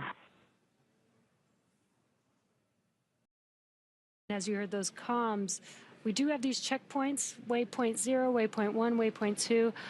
You heard those comms. Basically, a go, no go poll was performed, and the Dragon spacecraft will actually pass through Waypoint 1 and just begin to Waypoint 2. So great news, smooth ride, no need to stop and hold. As they mentioned, they'll just move forward to that. Once they pass through Waypoint 1, they'll just move forward to Waypoint 2, which is at about 20 meters away from the International Space Station. And during that movement, they also will be aligning the Dragon spacecraft with the docking adapter during that movement as well.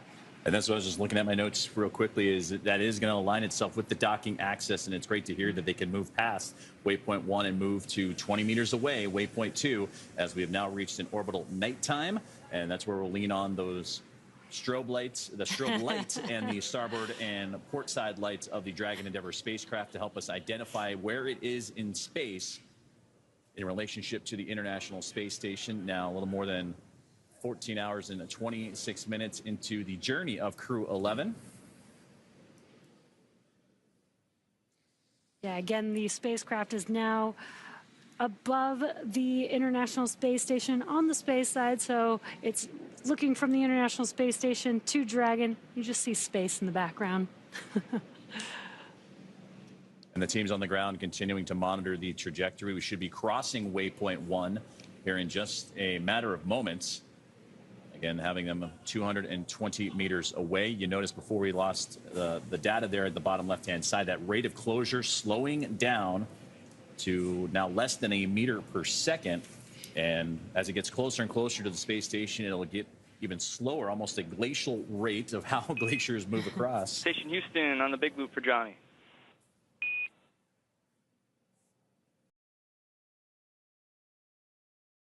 Station on the loop view. Monitor approach per step 3 of 1.102 Dragon approach and retreat monitoring. Let us know when your view is complete and you are ready for docking. Station's monitoring per step 3. The procedure review is complete and station crew are ready for docking.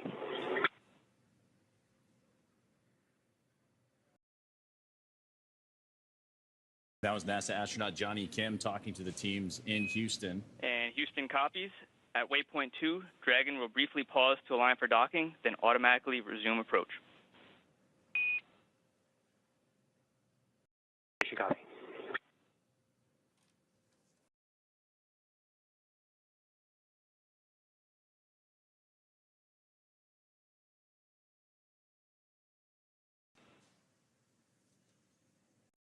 So NASA astronaut Johnny Kim communicating with the teams on the ground of the docking procedures. The soft capture ring has also been activated from the International Space Station side, ready to receive Dragon, Endeavour, and Crew 11.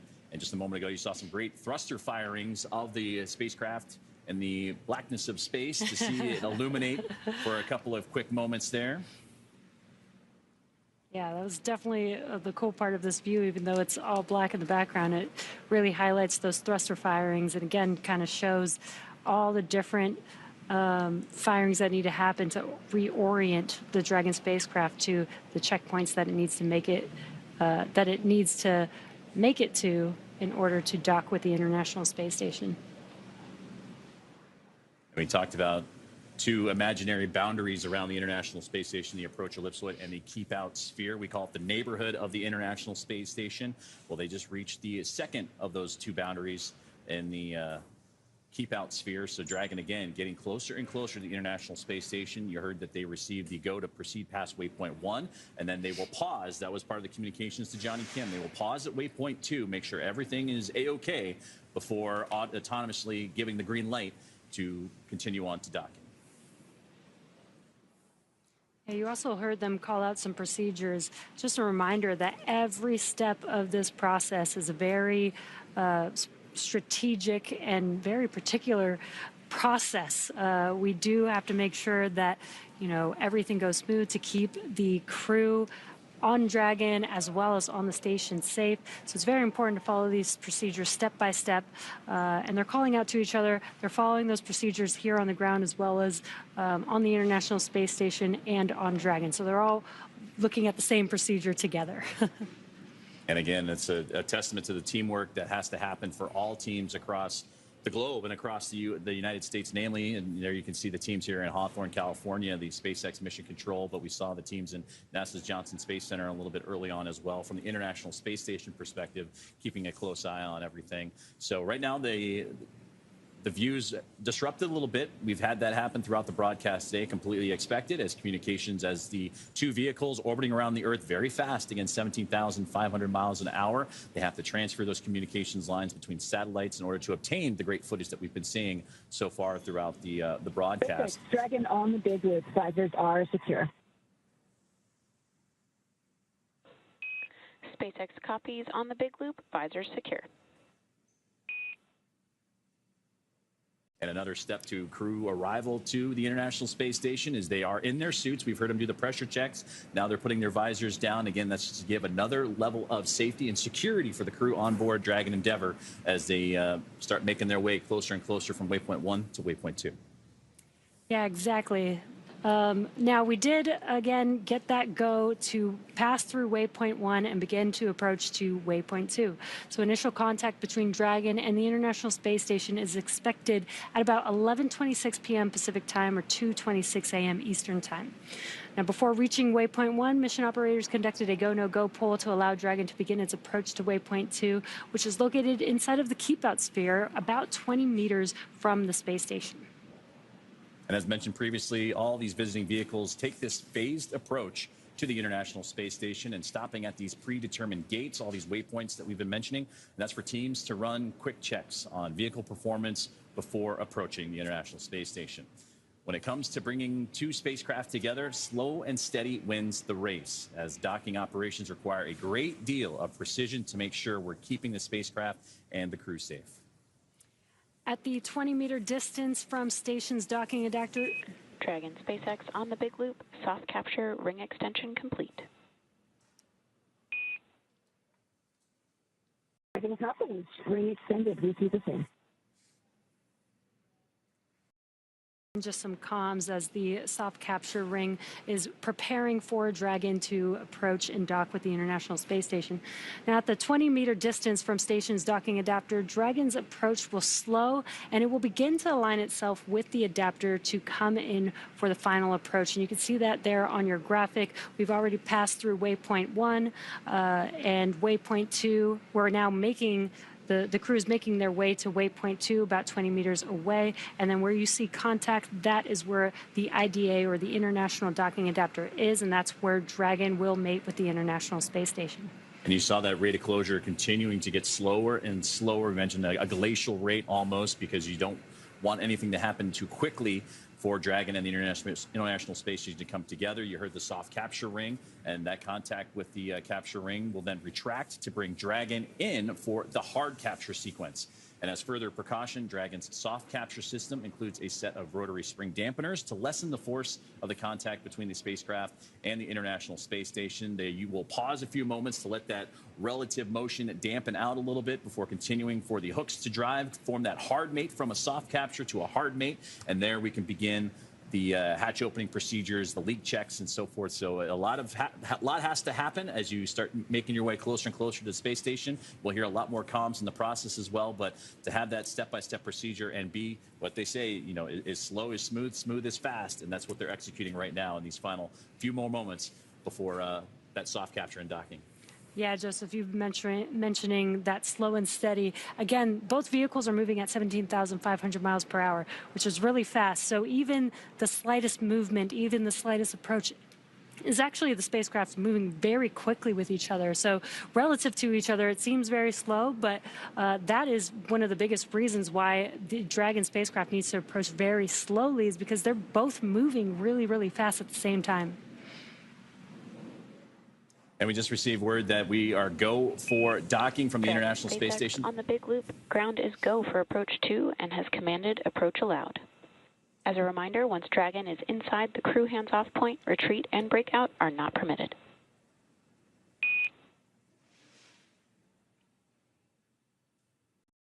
Copies. Once we are inside the crew hands-off, we will go hands off. No retreat or breakout at that time. And we are go for approach 2. We see the flag enabled.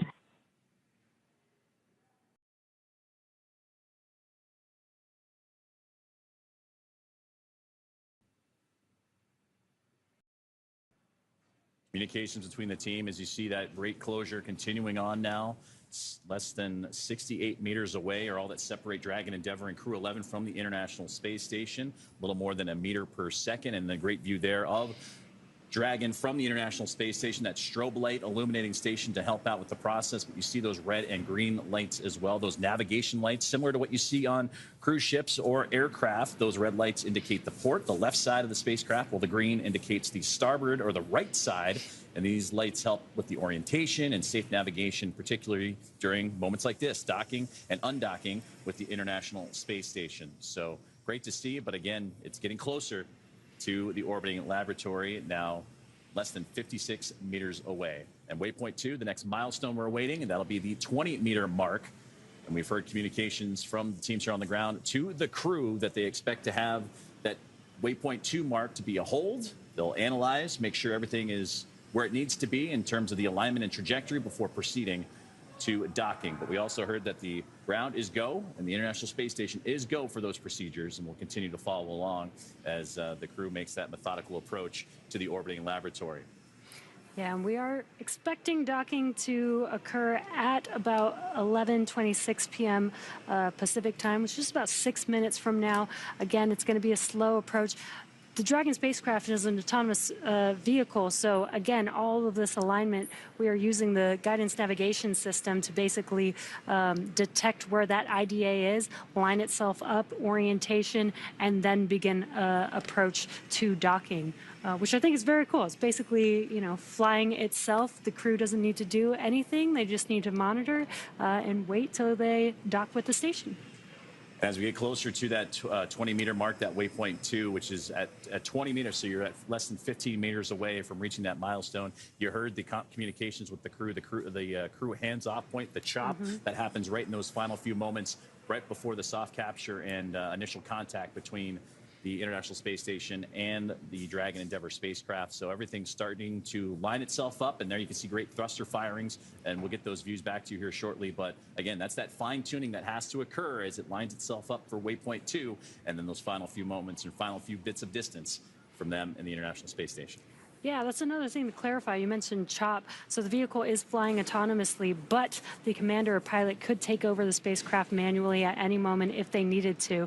So that is why we have that CHOP moment in time, that once it gets past that point, they can no longer manually override the vehicle. They will have to be hands-off, hence the crew hands-off point.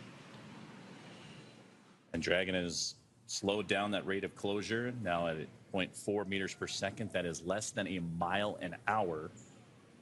So that is kind of helps illustrate how methodical this approach has to be. And there you can see some great thruster firings illuminating in the darkness of space. As we have reached the 20-meter mark, or right on the cusp of the 20-meter mark, and waypoint 2. And again, they will hold for just a moment. Again, this is just a checkpoint to make sure that the vehicles are healthy and are ready for docking with the space station.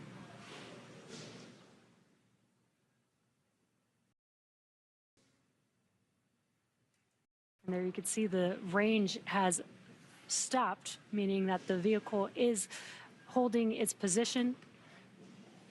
Again, the teams are going to be monitoring. Station Houston on the big loop. Dragon is on final approach and is go for docking.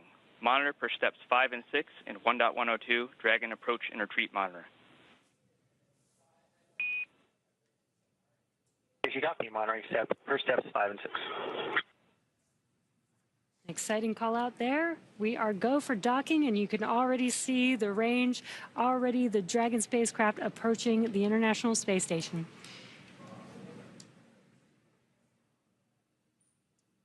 So it has reached waypoint 2, and that communications given the go for docking, and now it's just those final little bits of distance, and we'll continue to keep an eye on where the Dragon and the International Space Station are relative to each other, orbiting around the Earth at the time of docking. But so far, everything has been right on time, and so much so that they were even a little bit ahead of schedule going into today's preparations, following all the trajectory and data that we've been tracking since launch earlier this morning at 11:43 a.m. Eastern Time, and that's what began their journey. Now 14 hours and 40 minutes into their flight today, but that'll soon come to a close as they're just a little more than 14 meters away from reaching their ultimate destination.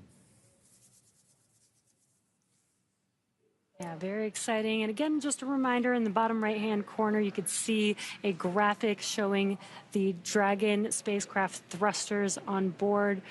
We've been able to get some glimpses of the thrusters live on Dragon. You can kind of see those light dots on your screen, but it is a little bit dark. We've got a dark view as we are looking at the Dragon spacecraft from the International Space Station. Dragon is up and above the space station, between the space station and outer space. And receive note that we're a little less than 3 minutes away from capture. Dragon, and contact, pardon me. Big loop, approaching 10 meters. Copy, 10 meters. And 10 meters to go. So again, continuing to close the gap between Dragon Endeavour and the International Space Station, currently flying over the South Pacific, as they are down to single digits in terms of meters between the Dragon Endeavour and Crew 11 on board and the International Space Station.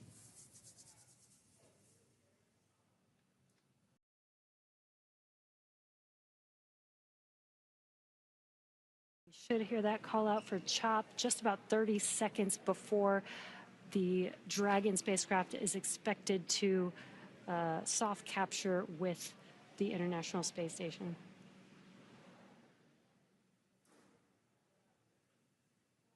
Thrusters continuing to fire to push Dragon in even closer at 0.3 meters per second. Now about to be 5 meters away, and we'll wait for that contact call out. 5 meters.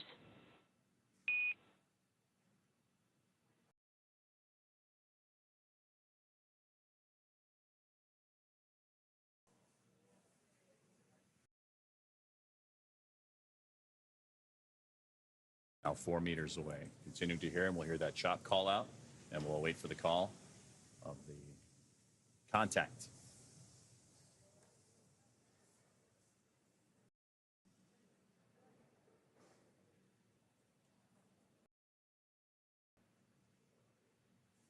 Meters, crew is hands off. 2 meters.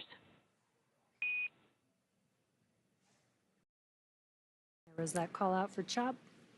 Crew hands 1 off. meter. 1 meter.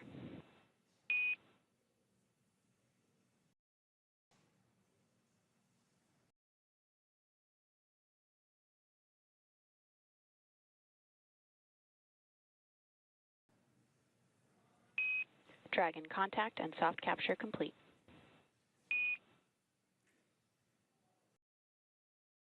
And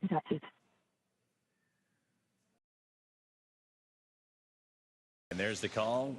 NASA SpaceX Crew 11 has arrived to the International Space Station with docking at 2:27 a.m. Eastern Time, 264 miles over the Southeast Pacific Ocean.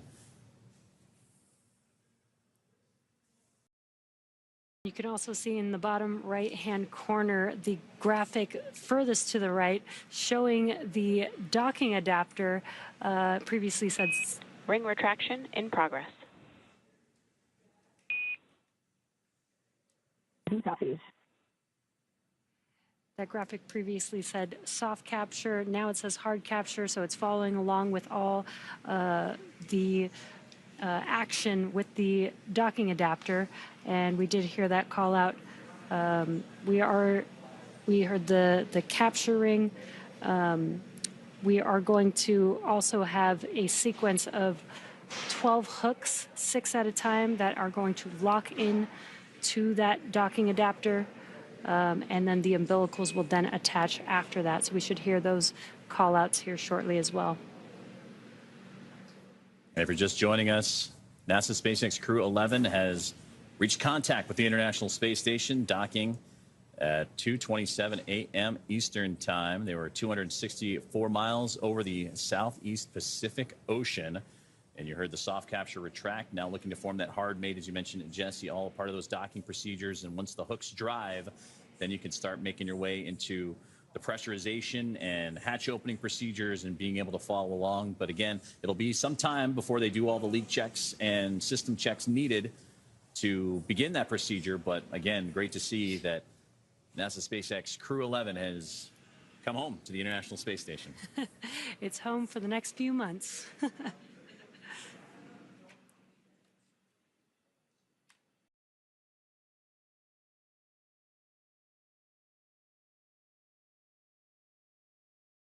Crew 11 is made initial contact now and is situating itself in with those hooks driving to form the hard mate on the space-facing port of the International Space Station's Harmony module.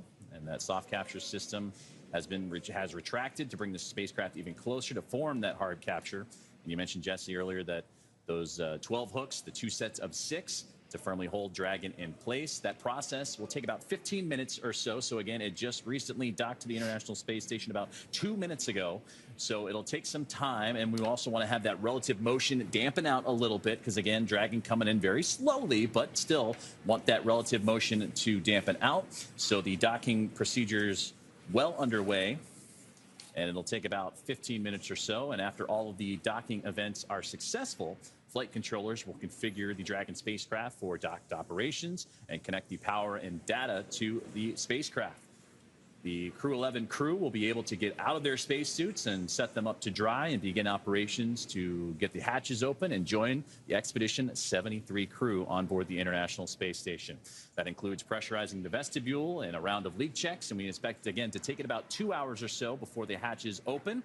and we'll continue to monitor along with that time frame. But again, they have docked at 2:27 a.m. Eastern Time as the space station and the Dragon Endeavour spacecraft orbiting over the Southeast Pacific Ocean. All of this will be followed by a welcoming ceremony before the crew goes into a safety briefing with the team already on board, Crew 10. Dragon SpaceX on the big loop, ring retraction complete. Docking sequence is holding for MCS reconfiguration. Dragon copy is full with you. Great to hear that communications to the ring retraction being completed. And again, the welcome ceremony and the crew will have that safety briefing with the Expedition 73 crew, and they'll get up to speed on all things International Space Station, and that'll more or less begin the handover period, the 3 full days of handover between the Crew 11 team and the Crew 10 crew, as they anticipate departing in the next few days after that handover complete can occur, and of course due to weather and splashdown opportunities available for Crew 10. So now that the soft capture ring has been retracted, you're going to start hearing those call outs of the hooks driving and starting to create that hard mate to the International Space Station. Yeah, and with the completion of the soft capture ring retraction, the hard capture sequence begins just about a couple minutes later, so we should hear the call out that that hard capture procedure sequence has begun here shortly. So right now that docking procedure well underway, and we anticipate to have, like, from initial capture to completion takes about 15 minutes or so. So we'll continue to monitor as Dragon Endeavour has reached the International Space Station after again launching earlier this morning a full day's activity for the crew aboard, including NASA astronaut and commander of Crew 11 Zena Cardman, pilot and NASA astronaut Mike Fincke, mission specialist and JAXA astronaut Kimiya Yui. Station Houston, MCS configured, proceeding with hook driving. Copy. And to round it out real quickly, Roscosmos cosmonaut Oleg Platonov, as you heard the communications there, the hooks are driving now to form that hard mate and create that seal to have the spacecraft and the International Space Station locked up against each other.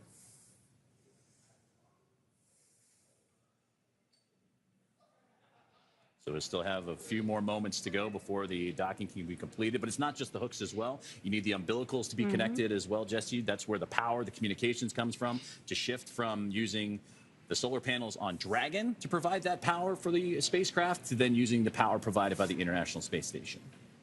Yeah, exactly. It basically becomes a single unit when it's parked at the International Space Station, which I think is really cool.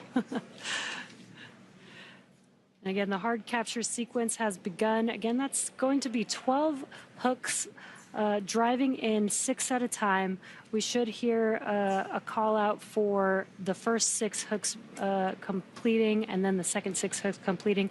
Once those 12 hooks have completed driving in, that is what completes the hard capture and completes the docking for the Dragon spacecraft to the International Space Station.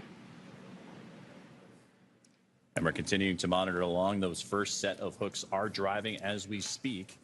And we'll hear those be completed, and then we'll hear that second set get underway. And again, the NASA SpaceX Crew 11 has arrived to the International Space Station, docking just a few moments ago at 2:27 a.m. Eastern Time. If you're wondering what you're looking at on your screen, we are looking at a live view from the International Space Station, looking at Dragon as it's docked to the space station, although it is a bit dark, so we do have that port side light there. That is the Dragon spacecraft on the right hand of your screen.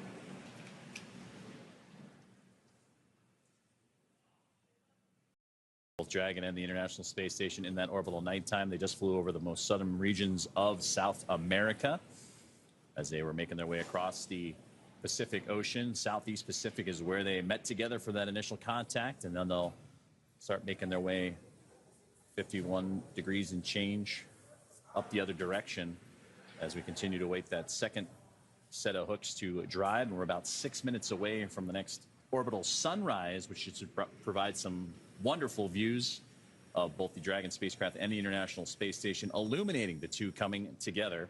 And there you can see that live map of where they are right now as they just passed again over that southern region of South America and off the east coast of the continent, making its way up into the Atlantic Ocean.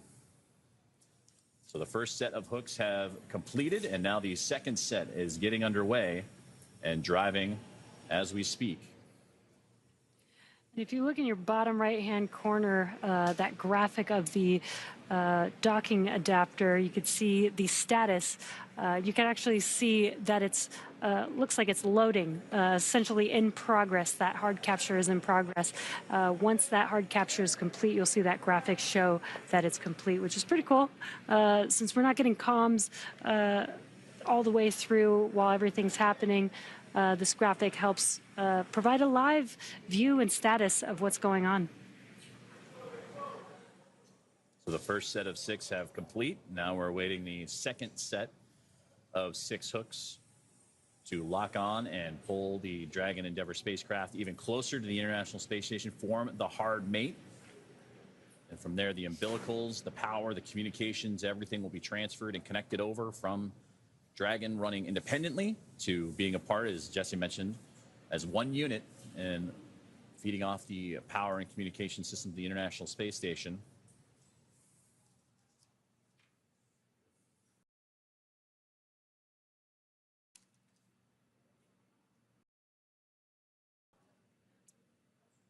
Dragon Endeavour and Crew 11 docked exactly 10 minutes ago while the two were flying a little more than 260 miles over the Southeast Pacific Ocean. Dragon SpaceX on the big loop, hard capture complete.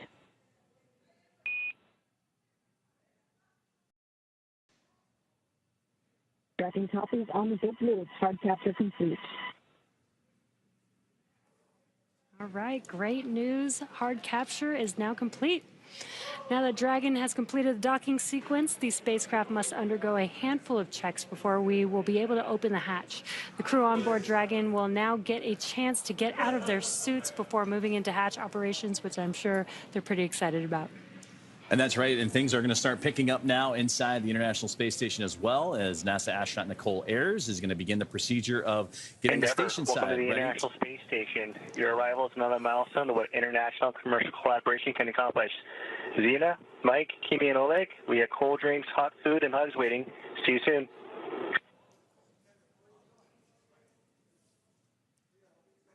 This is Dragon Endeavour on the big loop. Hello, Space Station. Crew 11 is here, and we are super excited to join Expedition 73. We will do our best to also be good stewards of our beautiful ISS during our stay. The ISS has been inhabited and crewed for almost 25 years. We look forward to celebrating with you.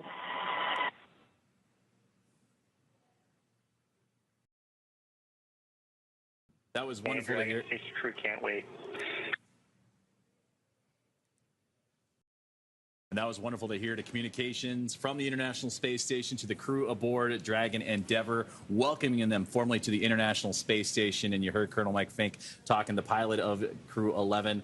Excited to share this moment, become a part of Expedition 73, but also be a part of history as the 25th anniversary of continuous human presence for the International Space Station coming up in November.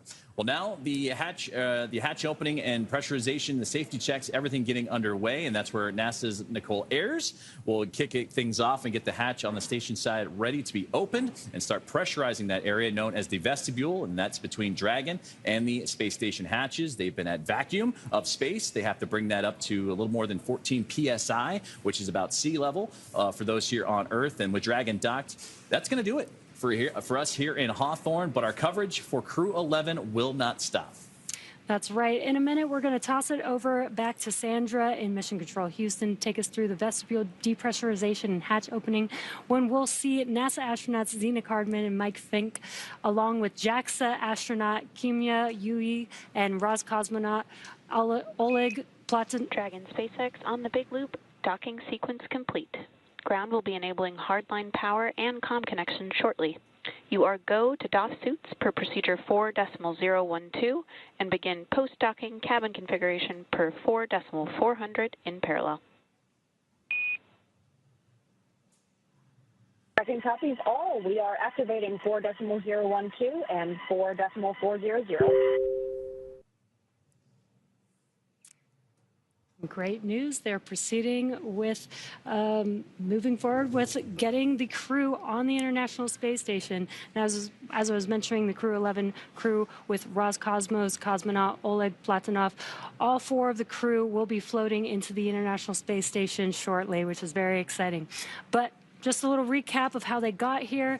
They suited up. They took a short ride to Launch Complex 39A, where they ingressed the vehicle, the Dragon vehicle, on top of a Falcon 9 rocket. They lifted off from Kennedy Space Center Launch Complex 39A at 8:43 a.m. Pacific time, or 11:43 a.m. Eastern time on Friday, August 1st. Stage 1 came back, separated from the second stage in Dragon, came back and landed on landing zone 1, and the crew continued on their journey all day today. They've had a long phasing burn, making their way to the International Space Station. They've had 5 major burns on Dragon, and then finally docked with the International Space Station at 11:27 p.m. Pacific time on Friday, August 1st, or 2:27 a.m. Eastern time on August 2nd. It's definitely been a full day for Crew 11, that's for sure, from launch to capture. And now that Crew 11 has arrived, we're looking ahead to the return of Crew 10. We'll be taking you along as they return home after their long-duration stay aboard the International Space Stations. Now, teams are assessing return dates, and they have announced during media breakouts that it will be no earlier than August 6th. But again, we'll continue to follow along, and it will be announced on NASA.gov. So be sure to tune in as NASA and SpaceX bring you that live coverage every step of their journey home. You can also follow us on X at SpaceX and NASA on social media for real-time updates. And again, thank you for watching. Go NASA, go SpaceX, and go Crew 11 and go Crew 10. For those of you watching on X, please head on over to NASA Plus and follow the coverage live for the welcome remarks, the hatch opening, and more. And thank you, all of you, for joining us and being with us here in Hawthorne today. And thank you, Joseph, for being here with us today in Hawthorne, California. Thanks to everybody for tuning in. It's been wonderful to work with you. And now we're going to toss it over to Sam Jones at NASA's Johnson Space Center in Houston to continue sharing the mission as the crew prepares to board their home for the next few months, the International Space Station. Thank you.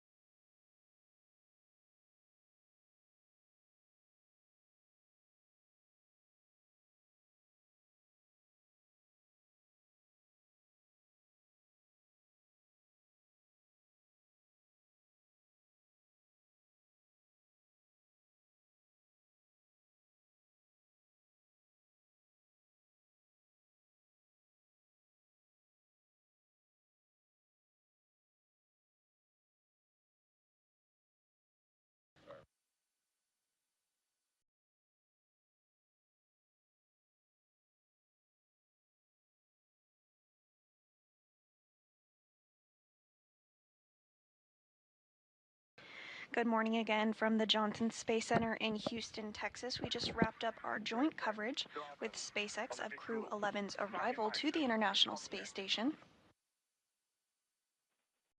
Kimiya, I've got you loud and clear on the cabin mic on the big loop. You're also loud and clear. Thank you.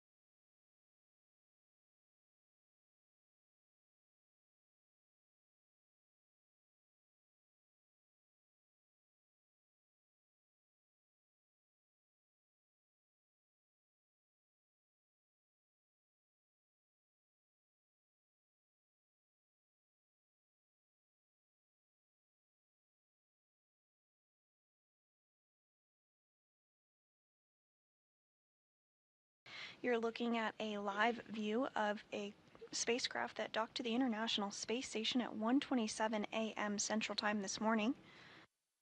This is Crew Dragon Endeavour. On board there are 4 crew members: NASA astronaut Zena Cardman, NASA astronaut Mike Fincke, JAXA or Japan Aerospace Exploration Agency astronaut Kimiya Yui, and Roscosmos cosmonaut Oleg Platonov. The quartet launched to the International Space Station from the Kennedy Space Center in Florida just yesterday at 10:43 a.m. Central Time. Following their docking to the International Space Station about 20 minutes ago, there were procedures that were stepped through in order to create a hard capture between the Dragon spacecraft and the International Space Station. At this point, the docking sequence is now complete, which means the ring was fully retracted, the hooks were successfully driven, and the umbilical is extended, which means that Dragon is now drawing power from the International Space Station. So now we are underway for preps for the hatch opening process. We are anticipating hatch opening to occur at about 3:15 a.m. Central. However, this is a little bit variable for the time frame and can shift, so we will of course keep you updated. Following the hatch opening, we are targeting a welcome ceremony at 4:15 a.m. Central Time, which will include all 4 of the astronauts aboard Endeavour, as well as the 7 crew members on board the International Space Station. Hey, Nicole, we can give you the early go in step 1.1 of 2.102. I'll put it to work. Thank you.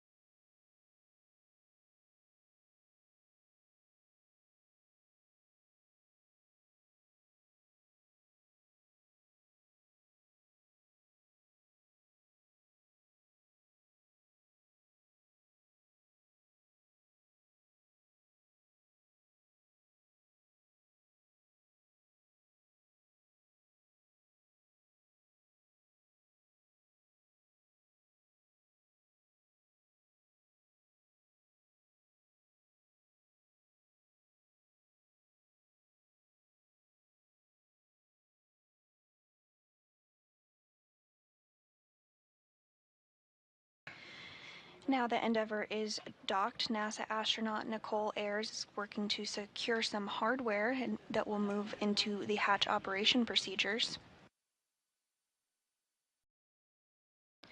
First, the large hatch at Node 2 Zenith will be opened, which will give her access inside the pressurized mating adapter.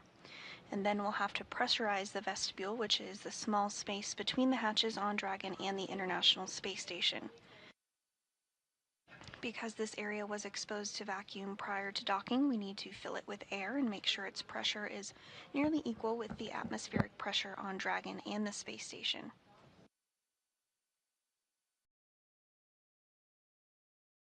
Ayers is going to use a small valve on the station's hatch to slowly introduce air into the vestibule, and flight controllers here in Houston will monitor the pressure and temperature readings inside to verify everything is leak-free before we get ready to open up the hatches.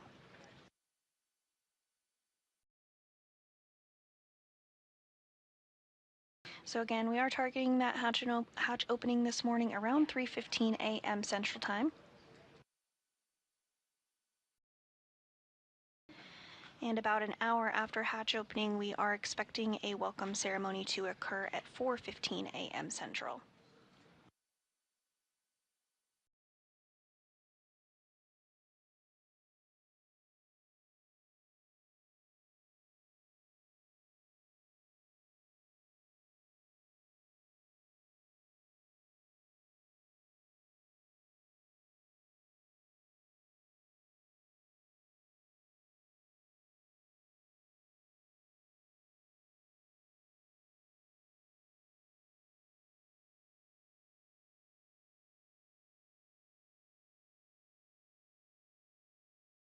We are continuing to get views of Dragon docked to the Zenith port of the International Space Station's Harmony module.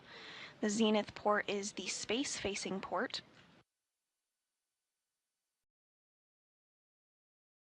Dragon did dock at 1:26 a.m. Central during a night pass, but now we are in a day pass, so we're getting some good views of Dragon. The International Space Station is currently flying 262 statute miles off the west coast of Africa.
As we continue to monitor along for hatch opening procedures this morning, the main voices that you'll be hearing from inside the International Space Station are NASA astronaut Nicole Ayers, who will be prime for repressurizing that vestibule we discussed, but you also hear the voice of NASA astronaut Johnny Kim, who monitored Dragon's approach from the cupola of the International Space Station. And we are getting another view here of Dragon, again docked to the zenith port of the International Space Station. That's the space-facing port. Slightly to the left, you can make out the nose cone of another Dragon spacecraft, the Crew 10 spacecraft that is docked to the forward port of the International Space Station, or the Earth-facing port. Crew 10 will be departing the International Space Station here in the coming days, but before that takes place, the newly arrived Crew 11 crew will work through handover procedures, including a safety briefing and getting oriented to space station life. While we do have 2 returning flyers to the International Space Station, we do have 2 first-time flyers. That includes NASA astronaut Zena Cardman, who is the commander of Dragon Endeavour, as well as Oleg Platonov of Roscosmos, who served as a mission specialist aboard Dragon.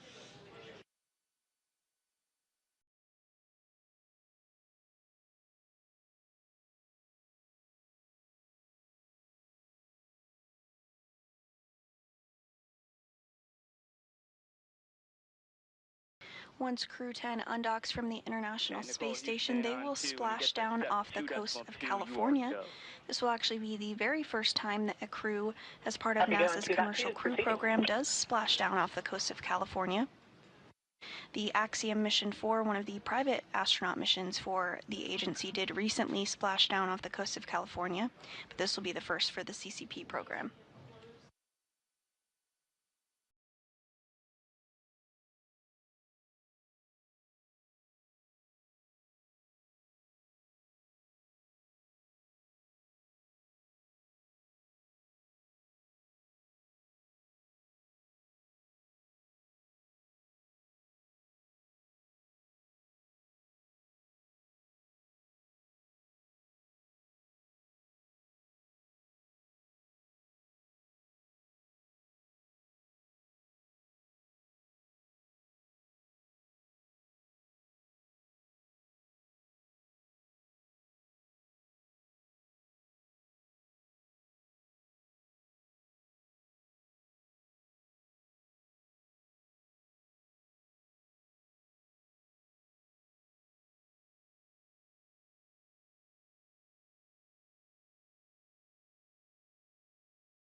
Houston Station on to the Node 2 Cam 1 is on. You guys are welcome aboard. Copy all. We'll put that in work.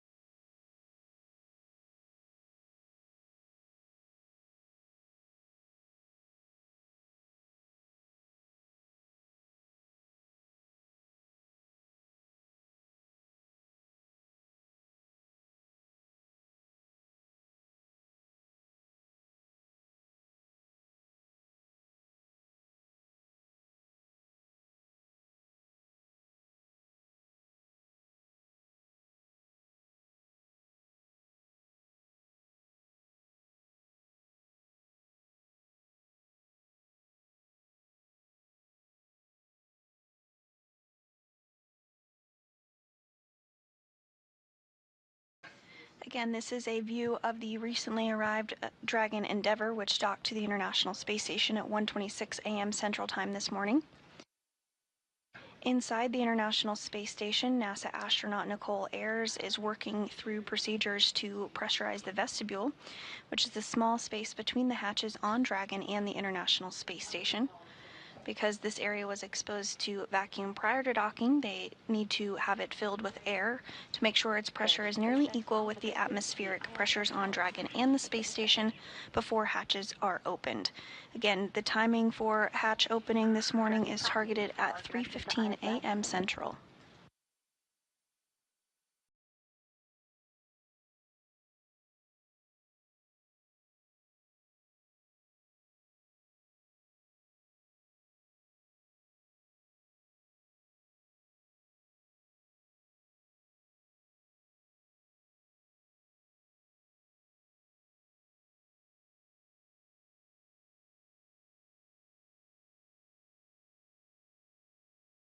Station on to for step 2.4, GMT time 0657. Copy 657.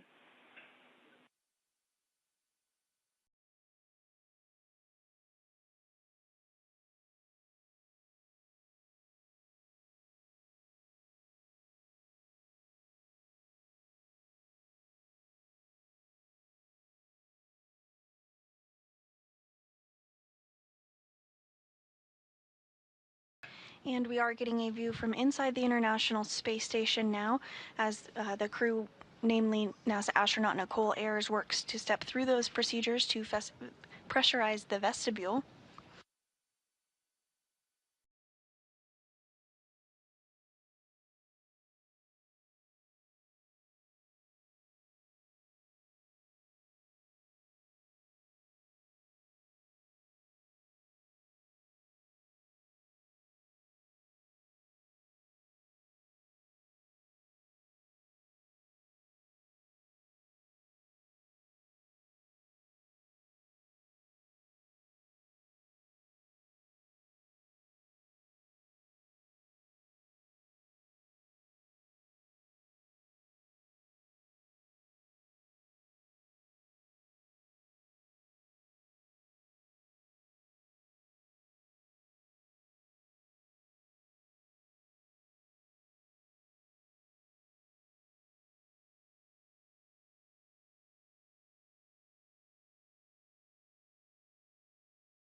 And we are hearing confirmation that Dragon is now receiving power from the International Space Station, so it's no longer relying on battery power or its solar arrays.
Dragon Houston, stand by for hardline audio config.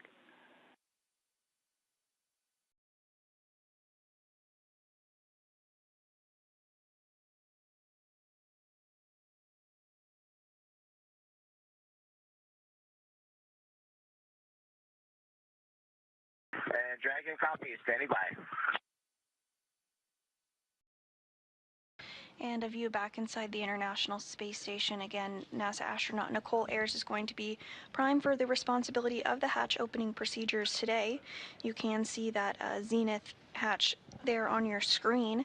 The white circular portion that's a little deeper into the hatchway, and that pathway is called the pressurized mating adapter. It's the white hatch right there around it. That is called the APAS hatch, or the androgynous peripheral attach system.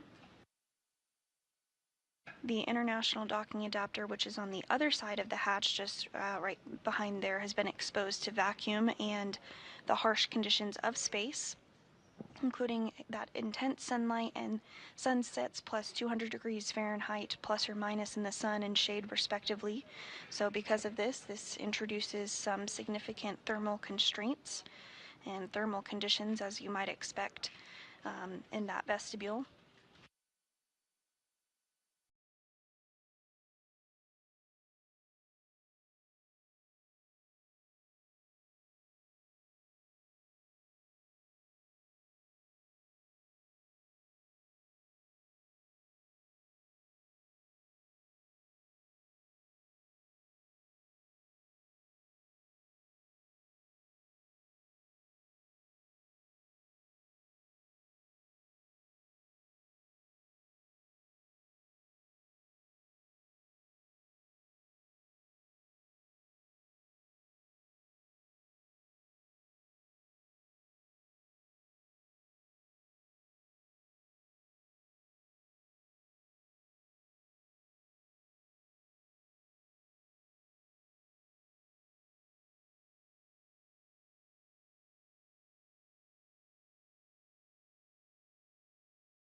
And we are hearing that the vestibule has been repressurized by NASA astronaut Nicole Ayers. Again, she's prime for those procedures today. So next up, there will be a series of leak checks that occur. The pressurization needs to be equal to the pressure on board the International Space Station, which is about 14.7 pounds per square inch. Once that pressure is equalized, they'll be able to open up the hatches between Dragon, Endeavour, and the International Space Station, and the newly arrived Crew 11 will be able to float aboard at that point. Shortly after their arrival on board the International Space Station, we will have a welcome ceremony. We're again targeting that for 4:15 a.m. Central Time this morning.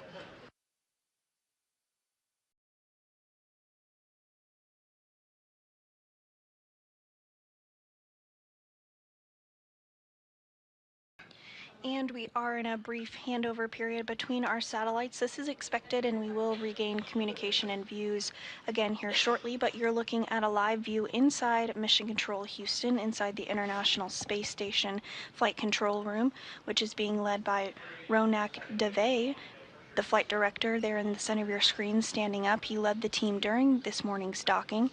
That docking occurred at 1:26 a.m. Central Time.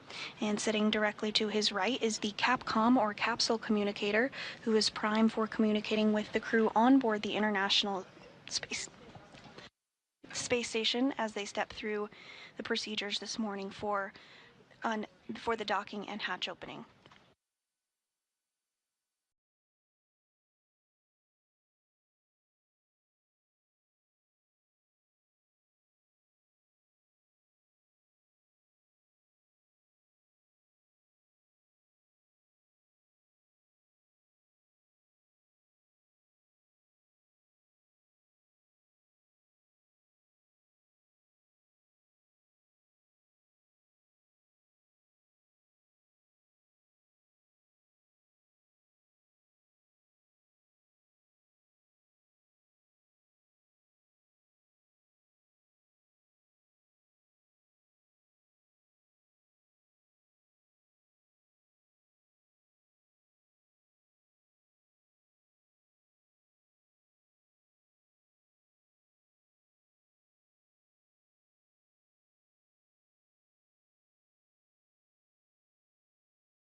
And looking again at the Dragon Endeavour, which docked to the International Space Station at 1:26 a.m. Central Time this morning, following its launch from the Kennedy Space Center in Florida yesterday morning at 10:43 a.m. Central.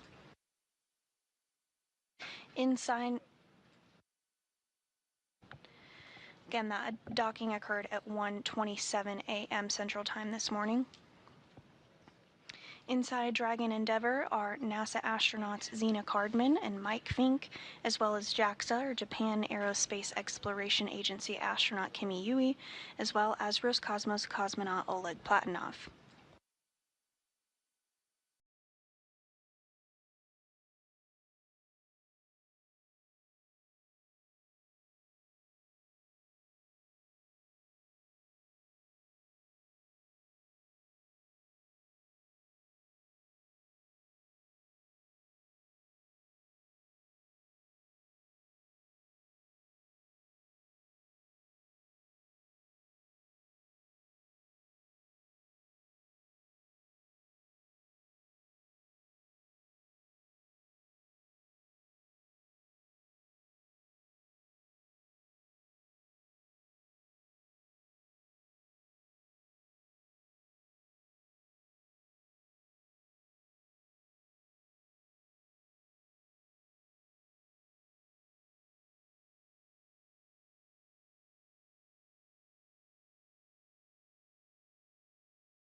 This view inside NASA's Mission Control Houston, inside the International Space Station Flight Control Room. We'll get views of Dragon and inside the International Space Station here shortly.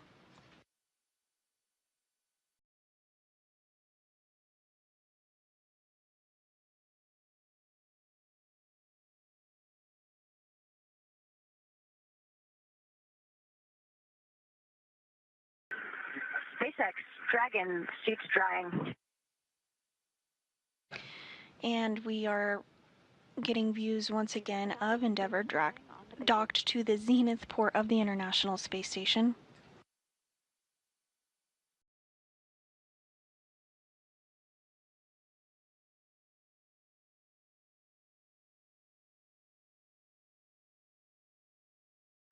Dragon is now getting power from the International Space Station, so no longer is reliant upon its solar arrays, which you can see at the top of your screen. There's the black portion on the Dragon's trunk.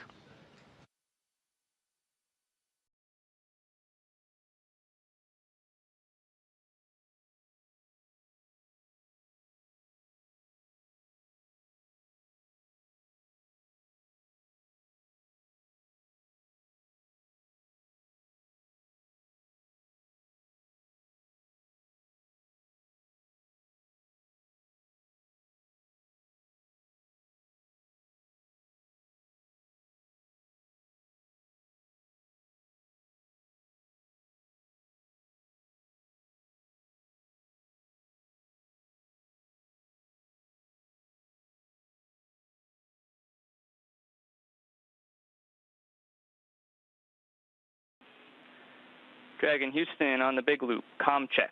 Hardline audio config complete.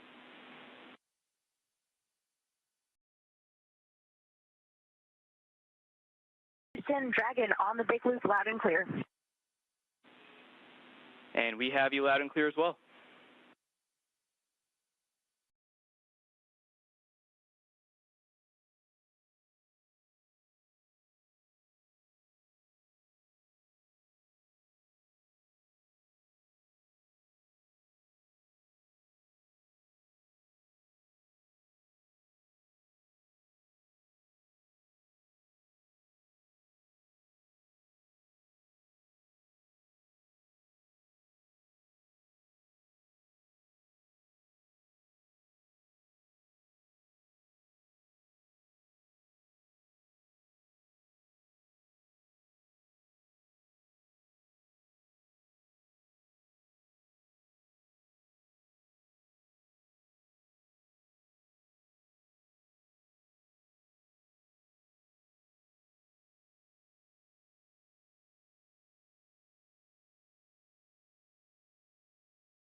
And as NASA astronaut Zena Cardman continues to work through the procedures ahead of the hatch opening today, she did just communicate with the CAPCOM, or capsule communicator, here in Mission Control Houston as they completed some hardline communication checks.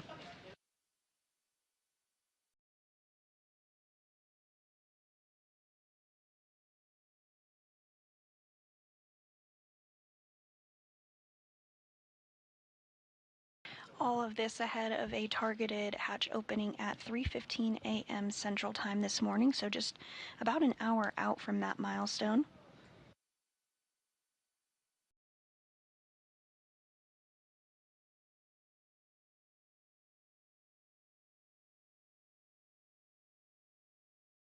Another view here of Endeavour docked to the zenith port of the International Space Station's Harmony module.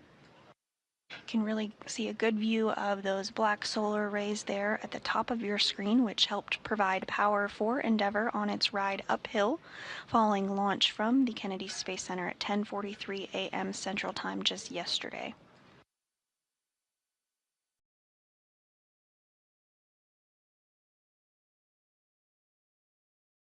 For this launch, it was a fairly short rendezvous period.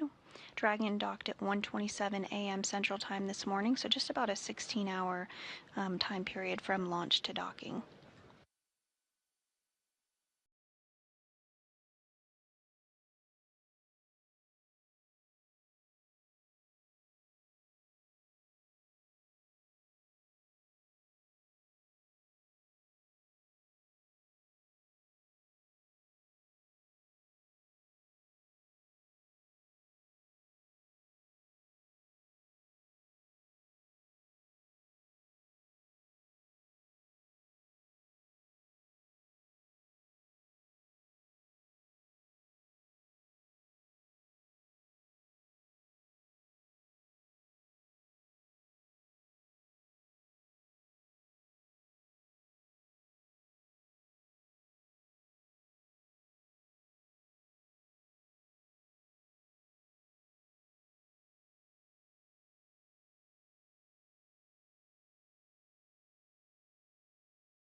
Inside the International Space Station, NASA astronaut Nicole Ayers has already worked to open the large hatch at Node 2 Zenith, which helped give her access inside the pressurized mating adapter. There you're seeing a view on your screen of that. She then worked to pressurize the vestibule, which is the small space between the hatches on Dragon and the space station. This was exposed to vacuum prior to docking, and so needs to be filled with air to make sure its pressure is nearly equal with the atmospheric pressures on Dragon and the space station.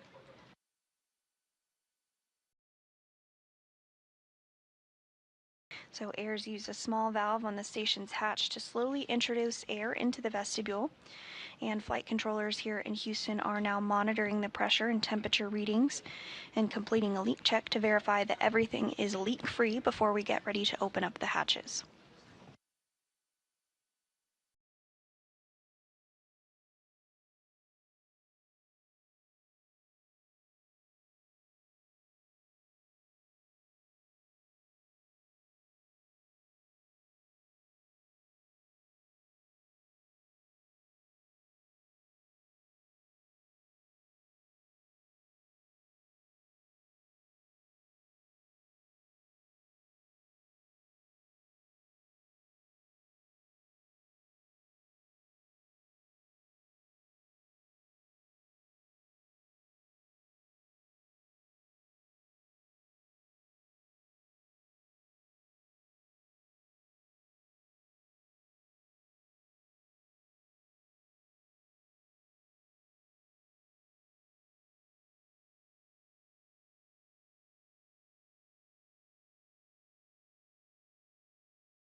And this is a view of the crew members currently on board the International Space Station, waiting to welcome the Crew 11, which docked again at 1:27 a.m. Central Time.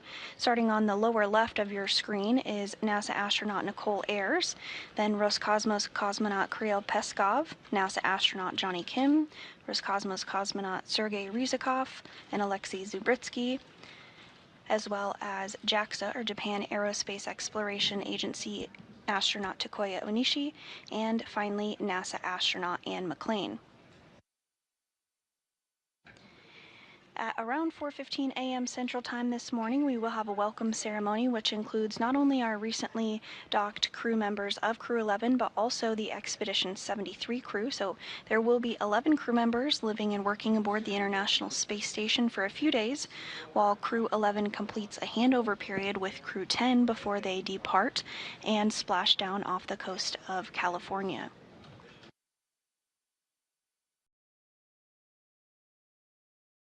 Along with the 11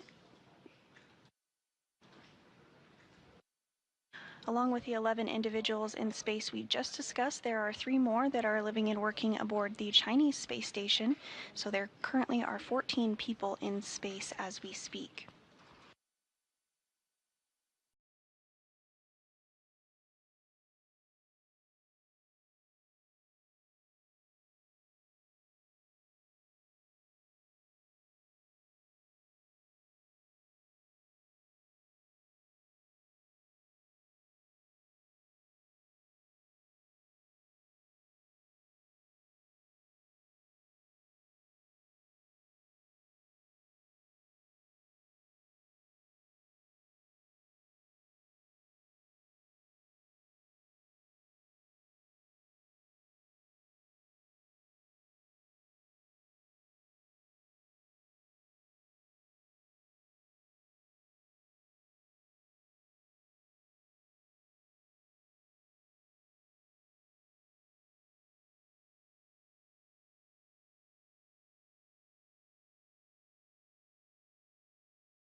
While on board Space Station, Crew 11 will perform research and technology demonstrations, as well as conduct maintenance activities aboard the orbiting laboratory.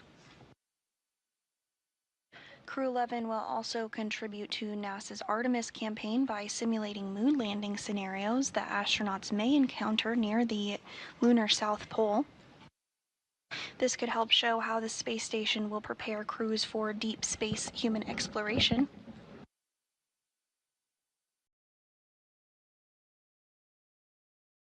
The simulations will also be performed before, during, and after their mission using handheld controllers and multiple screens to identify how changes in gravity affect spatial awareness and an astronaut's ability to pilot spacecraft like a lunar lander.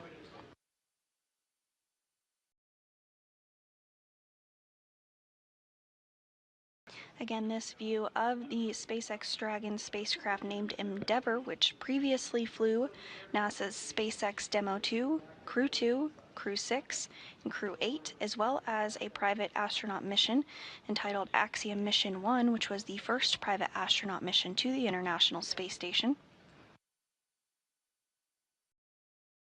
This flight is the 11th crew rotation mission with SpaceX to Space Station as part of NASA's Commercial Crew Program, and overall the Crew 11 mission is the 16th crewed Dragon flight to the Space Station, including Demo 2 in 2020 and 11 operational crew rotations for NASA, as well as 4 private astronaut missions.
SpaceX.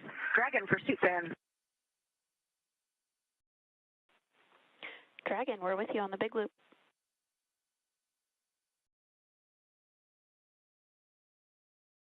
Hey, we are 15 minutes into our suits drying. The suit fans were on, and the suit fan just suddenly turned off. I heard it audibly and verified in 5 alpha decimal 7 that the suit fan is off.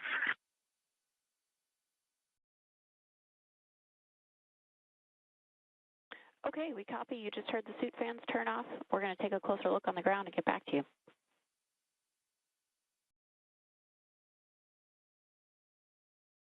Copy, thanks.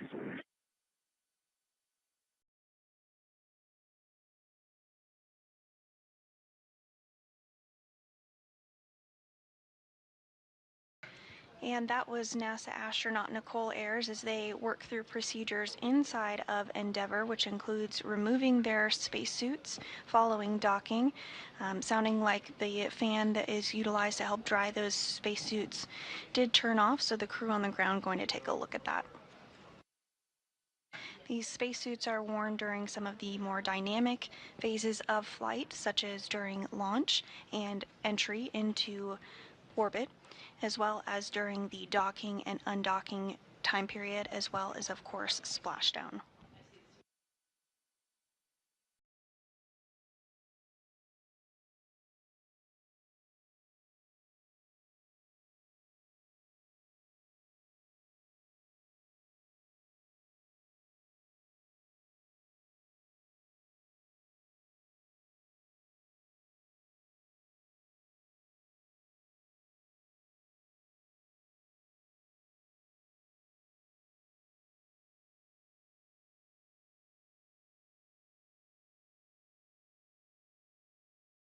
Station on 2. We are ready for 2.102 on your go.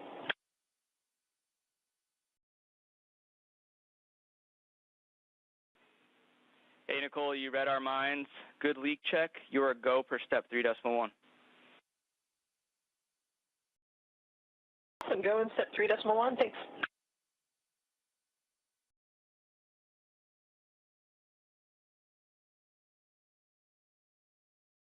And NASA astronaut Nicole Ayers reporting from the International Space Station that the leak checks are looking good for that vestibule repressurization.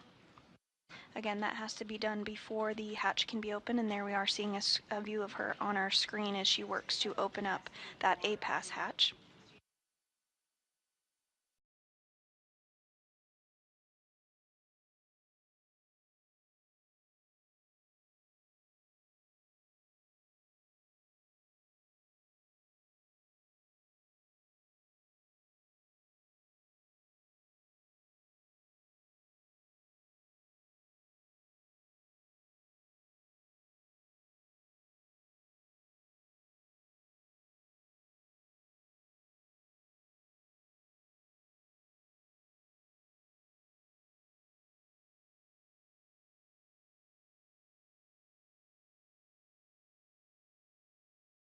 This is the first space flight for NASA astronaut Nicole Ayers.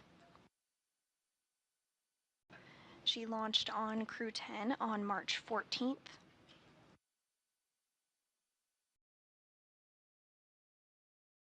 Prior to her time at NASA, she is a lieutenant colonel in the U.S. Air Force.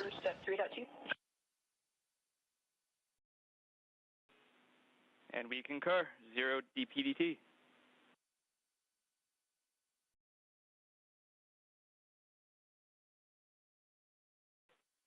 Dragon SpaceX on the big loop for suit fan follow-up.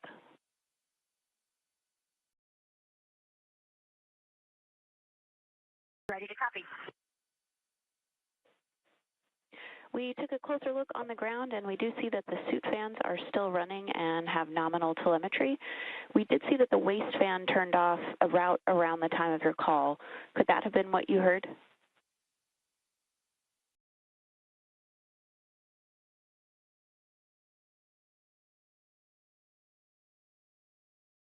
That is possible.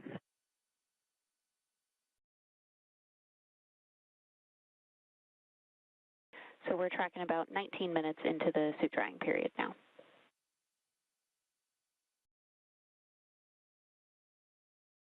Affirm. Our timer is about 20 minutes.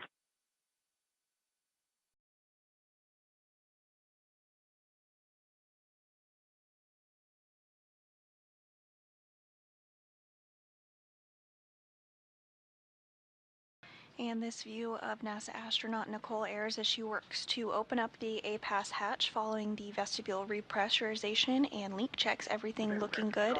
On the big group, inventory report.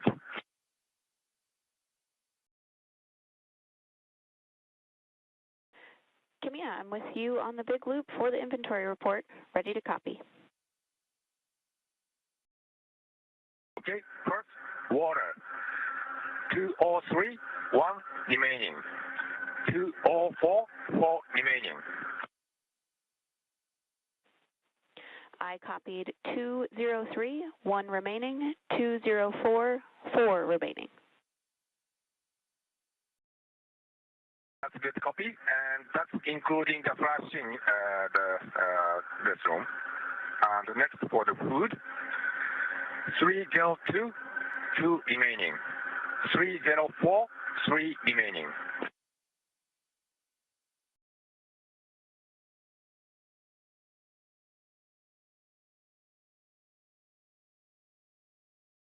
I copied 302, 2 remaining, 304, 3 remaining. That's all good copies. Thank you.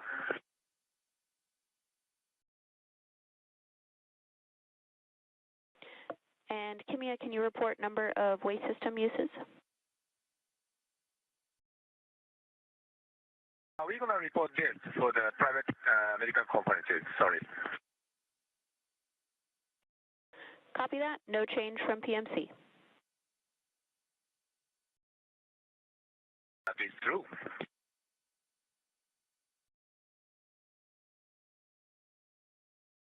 Sorry, not that's true. We used a little bit more, but we're going to report during the PMC. Sorry. Okay, copy additional uses and we'll report during PMC. That's good copy. Thank you.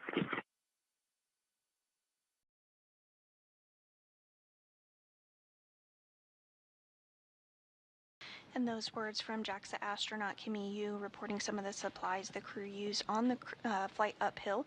Continuing to get a view inside of the International Space Station, though, as NASA astronaut Nicole Ayers has put on some gloves and has acquired a camera. She's going to inspect the hatch for any FOD or foreign object debris to make sure everything is nice and clean before they do go ahead and open up the hatches.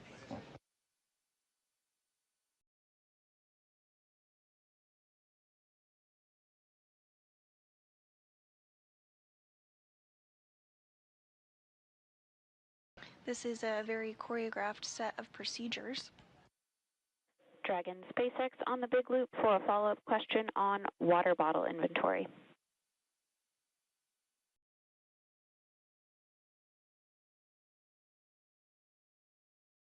Go ahead. Could you confirm inventory in bags 201 and 202?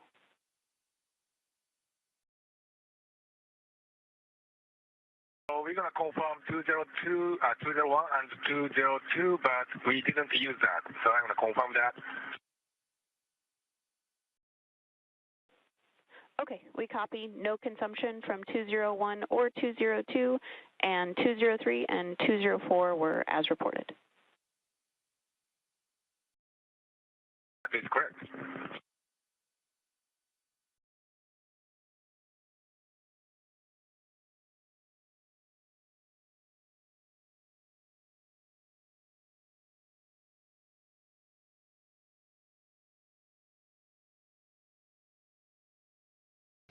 And on your screen now appearing is JAXA astronaut Takuya Onishi, who is helping Ayers with a light that he passed along as she works to photograph and inspect that area.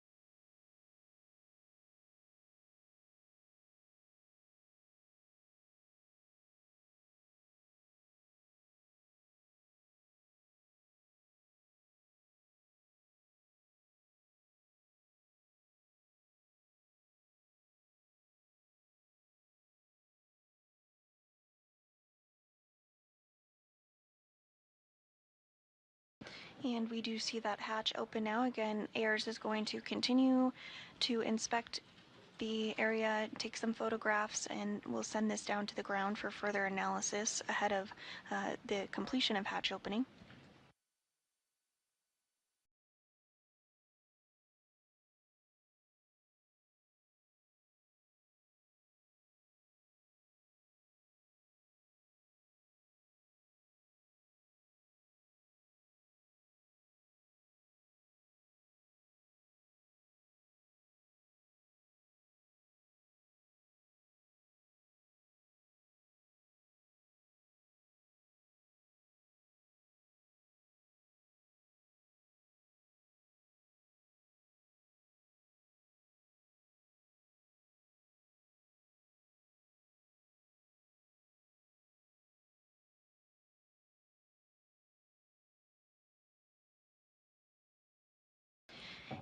And if you're just joining us this morning, you're looking at a live view inside the International Space Station as Nicole Ayers of NASA works to step through hatch opening procedures following the docking of Crew 11 at 1:20. Station on 2, the APAS hatch is open and there was no condensation.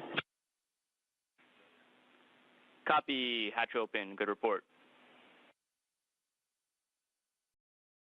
Following Crew 11's docking at 1:27 a.m. Central Time this morning. You did just hear her report out that following the APAS hatch opening, there was no reported condensation, so they'll continue to step through the rest of the carefully choreographed procedures ahead of hatch opening this morning. We are targeting 3:15 a.m. Central for that hatch opening, but that time frame can be a little bit flexible. Crew 11 launched from the Kennedy Space Center in Florida yesterday at 10:43 a.m. Central.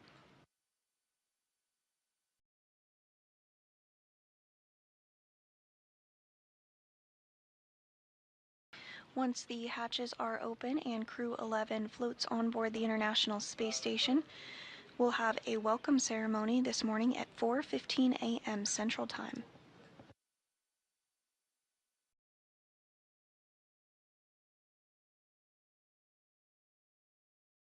During this welcome ceremony, the 4 astronauts on board Crew 11, as well as the 7 astronauts currently on board Space Station, will have the opportunity to give some remarks. And following the welcome ceremony, the crew will jump right into a safety briefing as they work through handover procedures with Crew 10, which will soon be departing the International Space Station, where they will splash down off the coast of California. This will be the very first crewed spacecraft for NASA's Commercial Crew Program that splashes down off the coast of California. And now coming into view in the hatch area as well is NASA astronaut Johnny Kim. He monitored Crew 11's arrival to the International Space Station and their docking this morning from the space station's cupola.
Air is now working to stow some of the tools that were utilized in that APAS hatch opening.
Once this portion of the procedures is complete, the crew inside of the Dragon will then work to open up the hatch on their side.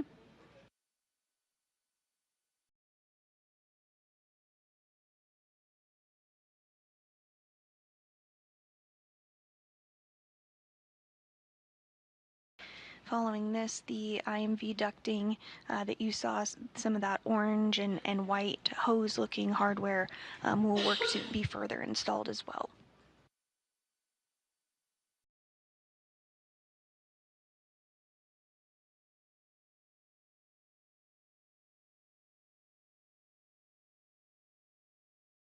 Station and SpaceX. Station on 2. Station is ready for Dragon hatch equalization.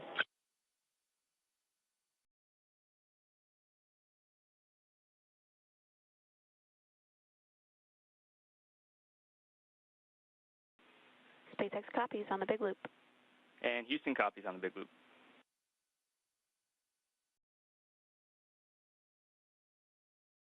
Houston and SpaceX, Dragon copies. Dragon is ready for hatch equalization as well.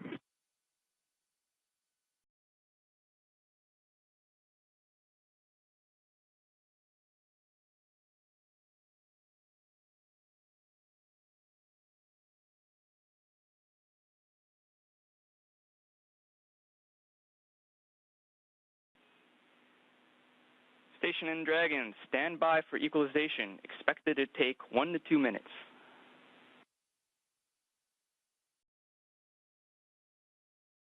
And this view on your screen, there in the center of your screen, is NASA astronaut Johnny Kim assisting in the hatch opening procedures.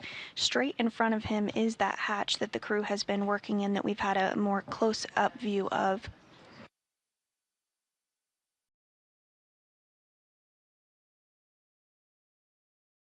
And there is NASA astronaut Ann McClain.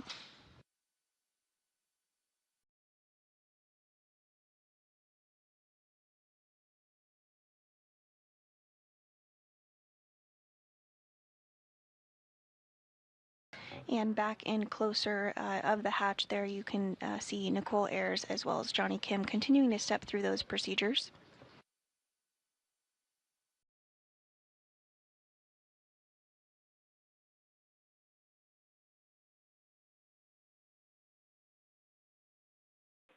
Dragon SpaceX on the big loop, looking for permission to bring cameras back on board before we open the hatch.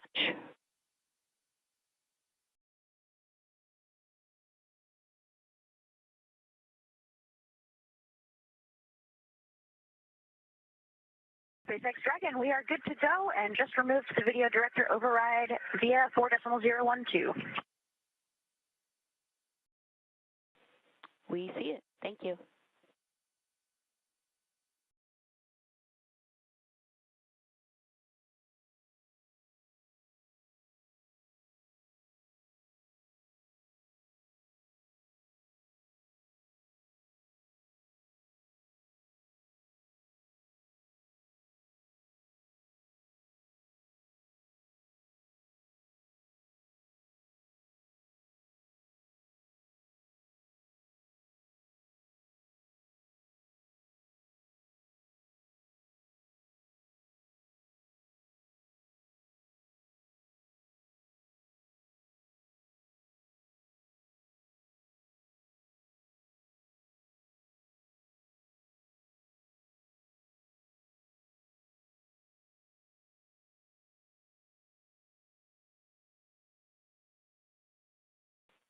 Dragon SpaceX on the big loop, you are go for hatch opening per the decal, followed by the remaining actions in 4.400.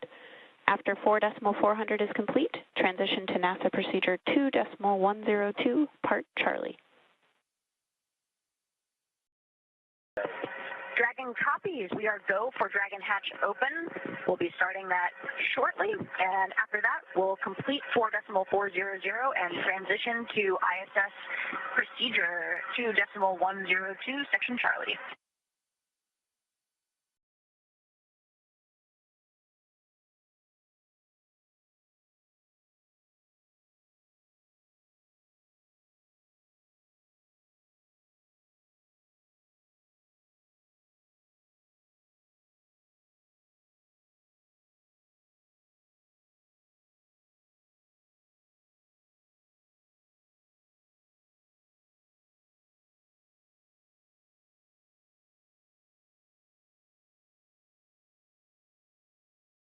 And you're looking at our first views inside of Dragon as the crew got out of their spacesuits and put them in a configuration to dry as per the procedures following docking. They're now working to open up the hatch on the Dragon Endeavour before they float on board the International Space Station. Again, 2 of them for the very first time. That will be NASA astronaut Zena Cardman and Roscosmos cosmonaut Oleg Platonov. This will be NASA astronaut Mike Fincke's 4th time on board Space Station and the 2nd for Kimiya Yui.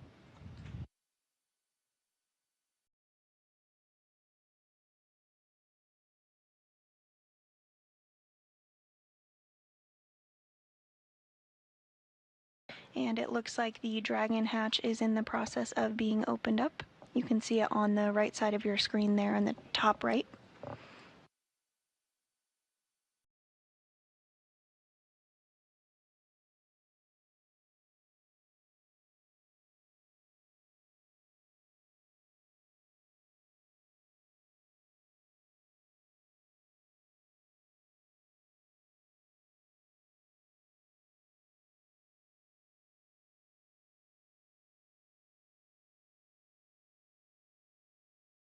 In SpaceX, Dragon hatch is open.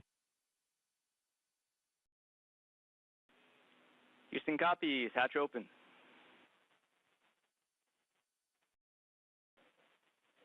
And with that, the Dragon hatch is open.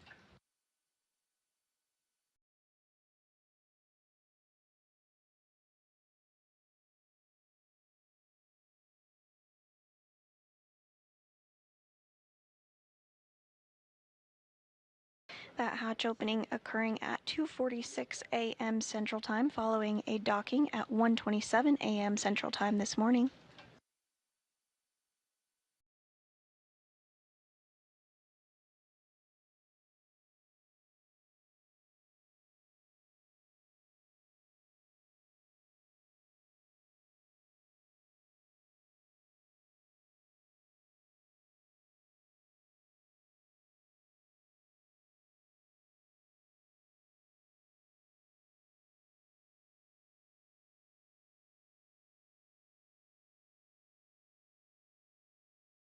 And with the hatches open, it will be just another moment before the crew does float aboard the International Space Station.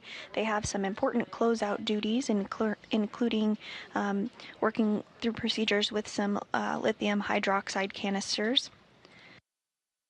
Those are consumable carbon dioxide scrubbers used inside of Dragon, so they do want to conserve those carbon dioxide scrubbers.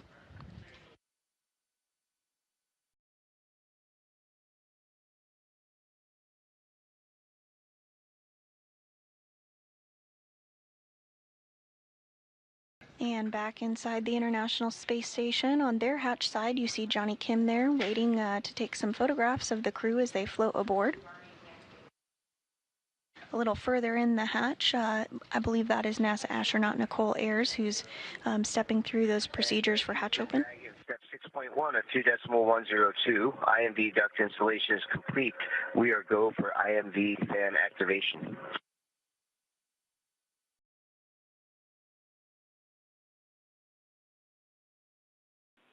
We copy. Putting that in work.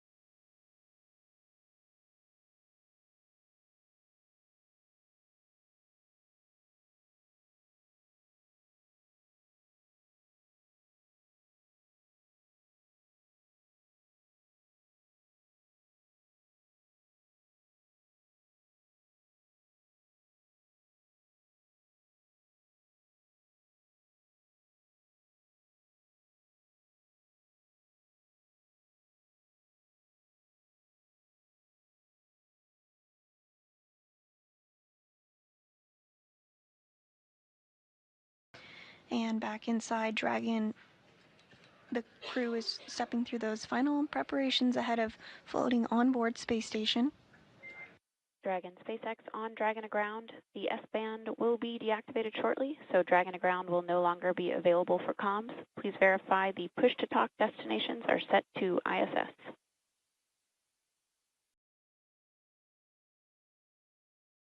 Dragon copies. Wilco.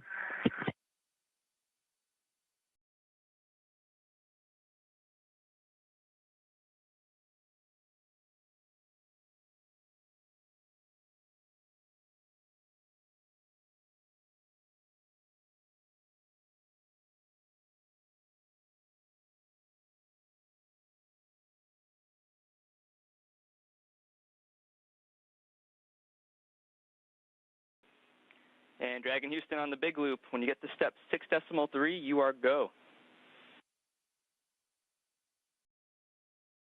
And Dragon copies, Houston. We are ready for 6.3. We're opening location 23 at this time.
SpaceX Dragon on the big loop, 2.102, step 6.5. LIO cartridge 1 is sealed and installed. SpaceX copies on the big loop. LIO cartridge is sealed and installed.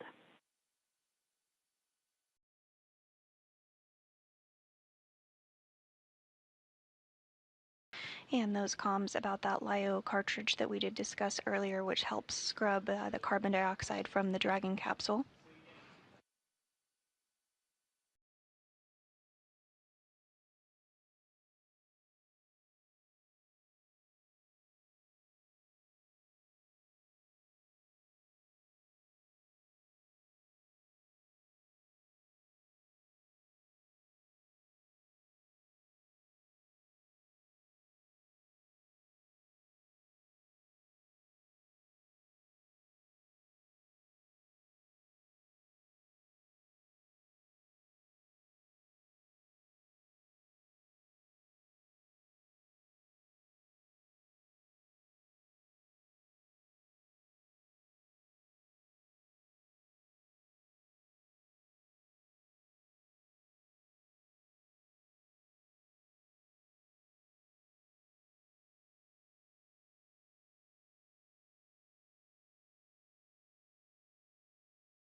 Houston and SpaceX. Dragon arrival configuration complete. Houston copies. And SpaceX copies.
And as the crew continues to step through those procedures ahead of floating on board, it shouldn't be too much longer now, but as we mentioned, this is a carefully choreographed procedure, so we want to make sure everything is as expected and in a good configuration before they come on board Space Station.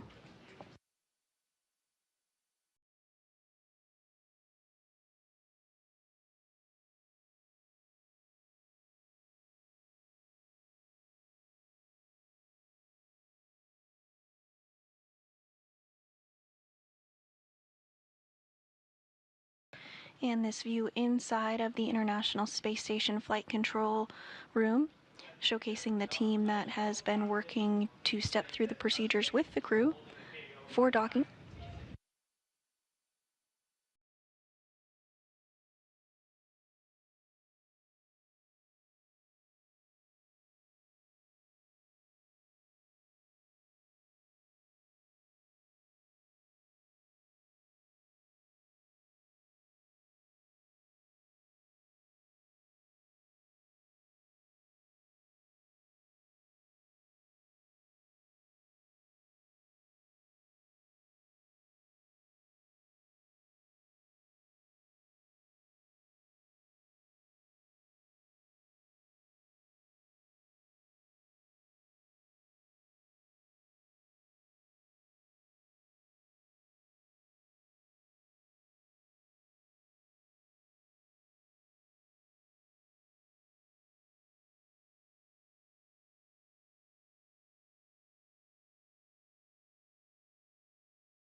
And if you're just joining us, we are awaiting Crew 11 to come on board the International Space Station following their docking at 1:27 a.m. Central this morning. The hatches were opened at 2:46 a.m. and it looks like we are having our first crew member float aboard right now. That is NASA astronaut Mike Fincke for his 4th visit to the International Space Station.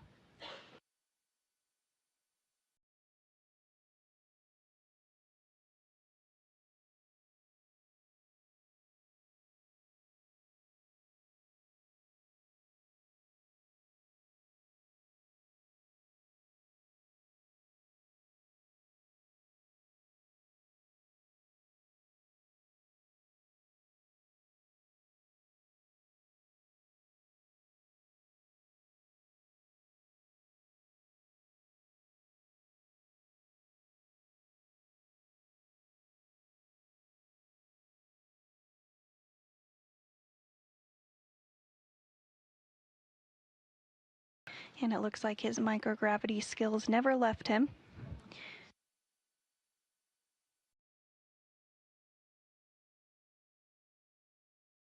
Joining in the hatch is NASA astronaut Nicole Ayers, who has helped step through all of the hatch opening procedures.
Once the crew does float on board the International Space Station, we are targeting a welcome ceremony this morning at 4:15 a.m. Central. Again, if you're just joining us, Crew 11 docked to the International Space Station's zenith port of the Harmony module at 1:27 a.m. Central Time. Now coming through the hatch is Roscosmos cosmonaut Oleg Platonov. This is his very first visit to the International Space Station. Some big hugs there with NASA astronaut Nicole Ayers and Johnny Kim.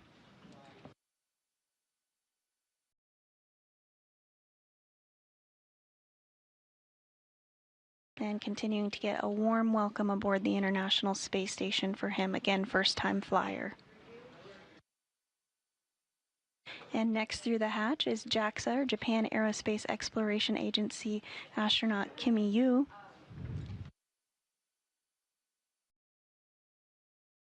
And now we have NASA astronaut Mike Fincke for his 4th time to the International Space Station.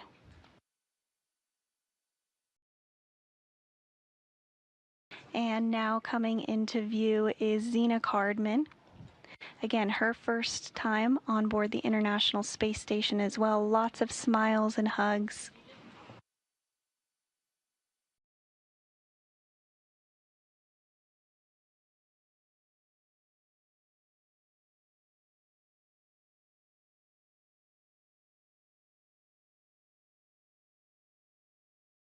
11 humans on board the International Space Station now.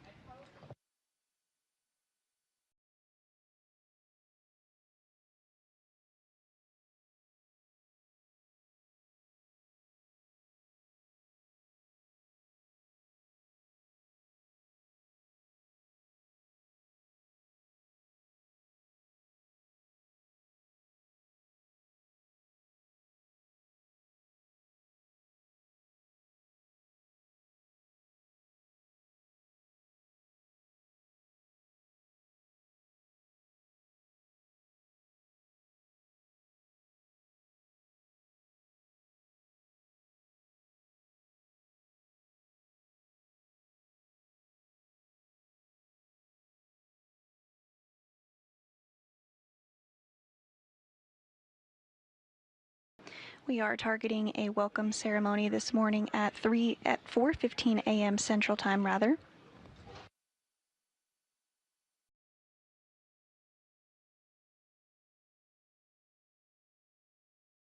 If you're just joining us, Crew 11 has just floated through the hatch of their Dragon spacecraft onto the International Space Station following their docking at 1:27 a.m. Central Time this morning.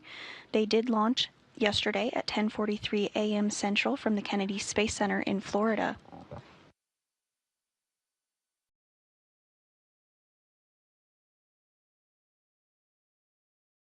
With Crew 11's arrival to the International Space Station, the population on board is now 11 and will remain 11 crew members for a short time as Crew 10 and Crew 11 complete a brief handover period before Crew 10 undocks and splashes down off the coast of California.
Station Houston on 2 for Talkton, forward plan.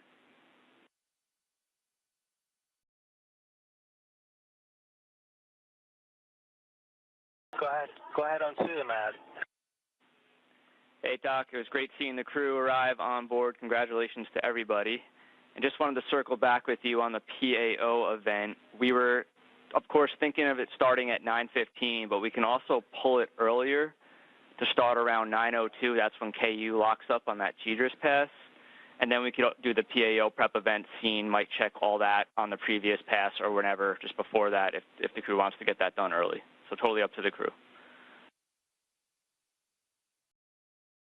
Let's keep it at 9:15 because I already told the cosmonauts that way, so let's keep it. Hey, that totally works for us. And while I have you, after the PO event, we can have another discussion on all the other days' activities, whether or not we're going to keep them scheduled as is or pull them forward to get you guys done early. So we'll have that conversation afterwards. That basically we want to move everything earlier. Thank you. That makes sense. Appreciate it.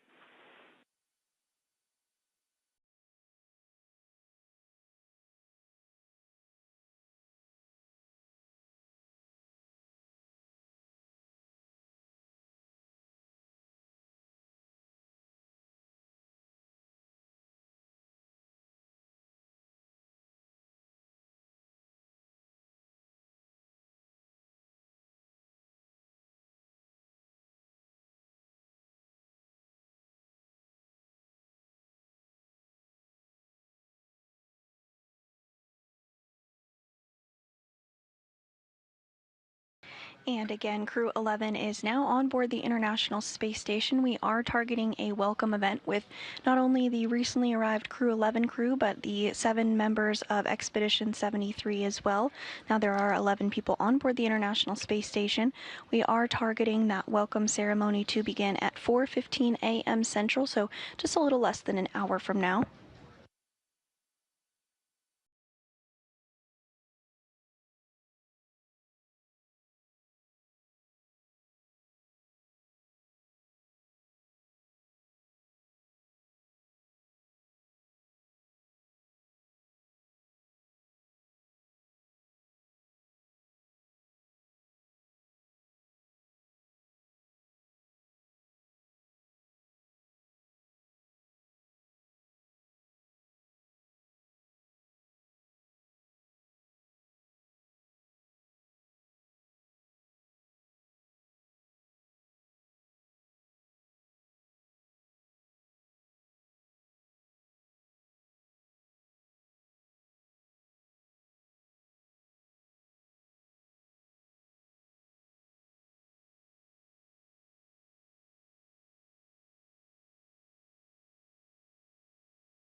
And if you're just joining us this morning, you're looking at a live view of the SpaceX Dragon Endeavour, which docked to the International Space Station at 1:27 a.m. Central Time this morning, following launch the day prior from the Kennedy Space Center in Florida at 10:43 a.m. Central. This morning, hatches were opened at 2:46 a.m., and we are now awaiting a welcome ceremony with all 11 crew members on board the International Space Station to begin at 4:15 a.m. Central Time this morning.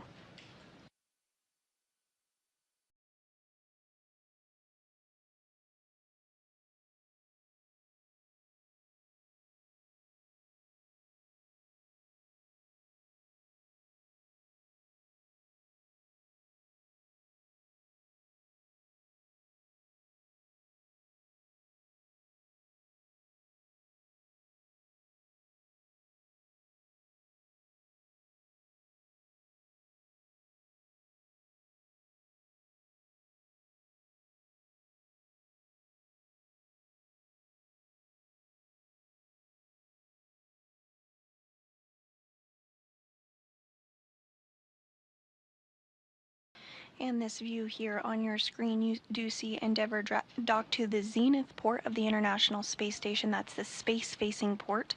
There's another Dragon docked just below and to the left. You can see its nose cone sticking out there.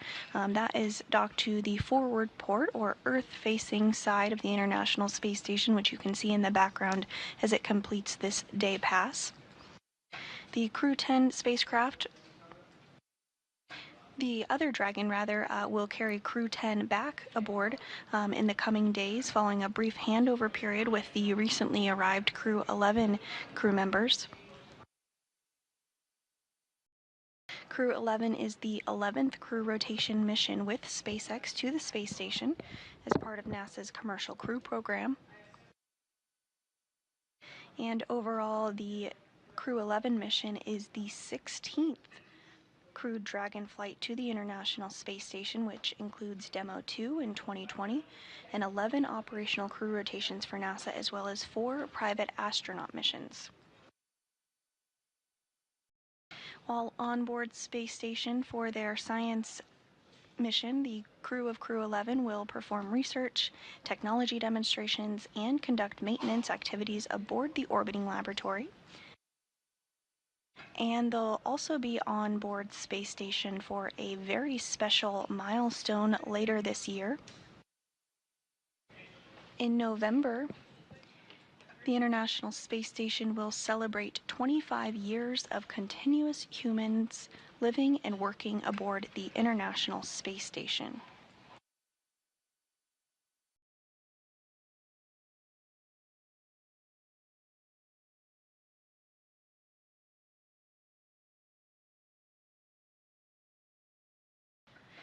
During the last 25 years, over 280 individuals representing 26 countries and 5 international partners have visited the space station.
Again, we are awaiting a welcome ceremony this morning to begin at 4:15 a.m. Central Time, just about 45 minutes from now, following the arrival of Crew 11 to the International Space Station at 1:27 a.m. Central.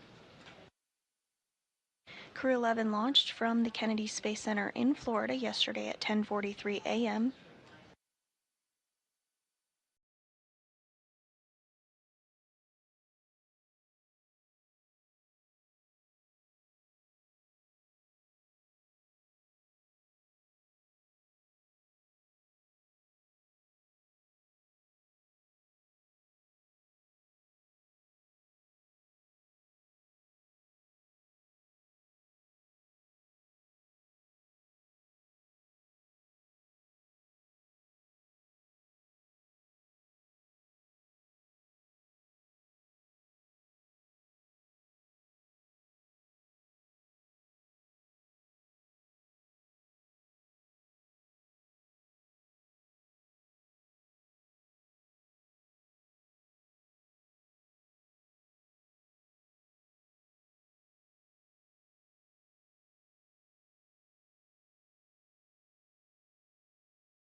Good morning from Mission Control Houston. You're looking at a live view of the spacecraft Dragon Endeavour docked to the zenith port of the International Space Station's Harmony module. Docking occurred this morning at 1:27 a.m. Central Time, and the hatches were opened a short time later at 2:46 a.m. Central Time. At this point, we are awaiting our welcome ceremony to begin at 4:15 a.m. Central, less than 40 minutes from now. Crew 11 carried NASA astronauts Zena Cardman and Mike Fincke, as well as JAXA, Japan Aerospace Exploration Agency astronaut Kimiya Yui, as well as Roscosmos cosmonaut Oleg Platonov to the International Space Station, following their liftoff from the Kennedy Space Center in Florida at 10:43 a.m. Central on August 1st.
And here on your screen is NASA astronaut Johnny Kim as he begins to get things set up and routed for today's welcome ceremony, targeted to begin at 4:15 a.m. Central.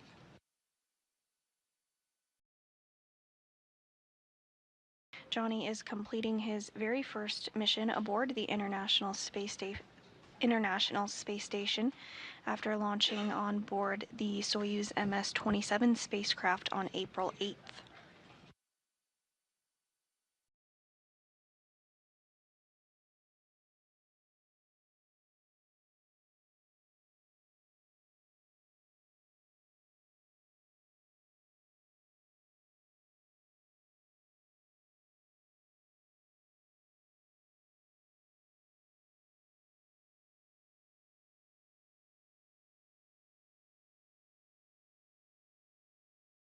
Also on your screen is the current commander of the International Space Station, Takuya Onishi of the Japan Aerospace Exploration Agency.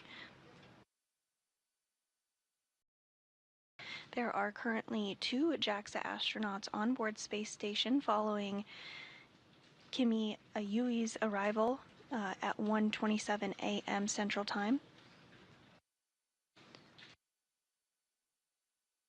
Yui arrived on board Crew 11 with NASA astronauts Zena Cardman and Mike Fincke, as well as Roscosmos cosmonaut Oleg Platonov, following their launch from the Kennedy Space Center in Florida yesterday, August 1st at 10:43 a.m. Central.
Station Houston on 2 for Johnny. We see you setting up the camera. We'll be ready for scene and voice whenever you are, right before the 9:15 PAO event.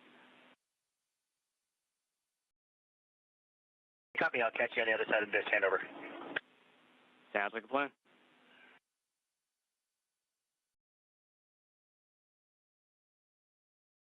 And again, we are targeting today's welcome ceremony to begin at 4:15 a.m. Central. You did just hear some words from the Capcom here in Mission Control Houston up to NASA astronaut Johnny Kim as he prepares to get cameras set up and complete a scene and voice check. Again, now just a little over 30 minutes away from today's event at 4:15 a.m. Central, where all 11 crew members on board the International Space Station will have the opportunity to provide some opening remarks and be welcomed aboard the International Space Station.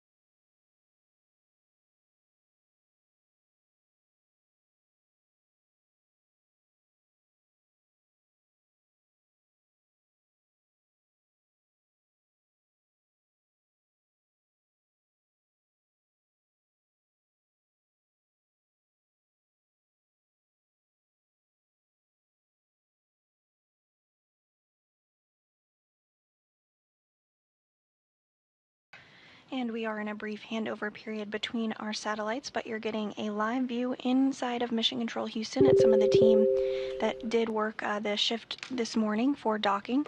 Again, that docking did occur at 1:27 a.m. Central Time, with hatches opening a short time later at 2:46 a.m. Central. Crew 11 launched from the Kennedy Space Center in Florida on August 1st at 10:43 a.m. Central. And we are now awaiting a welcome ceremony to begin at 4:15 a.m. this morning.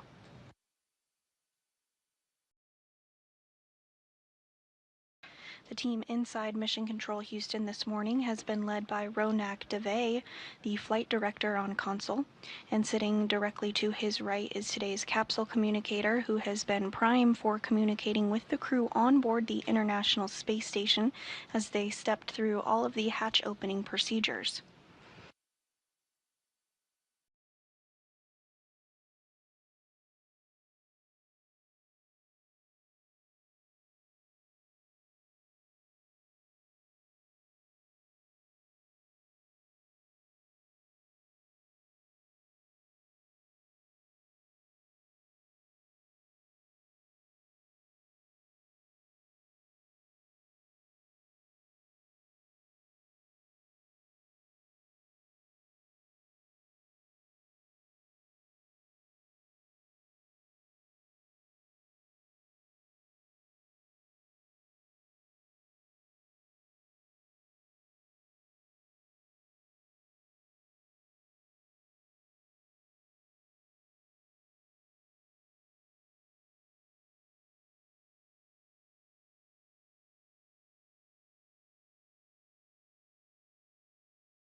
And NASA astronaut Johnny Kim on the right, continuing to work through some procedures ahead of today's welcoming ceremony.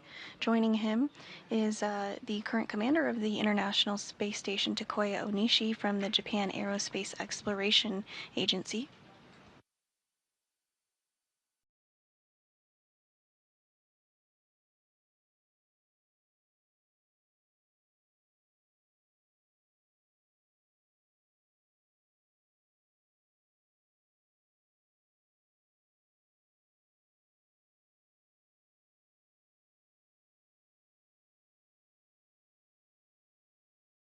And Johnny, no response required as you're cleaning up.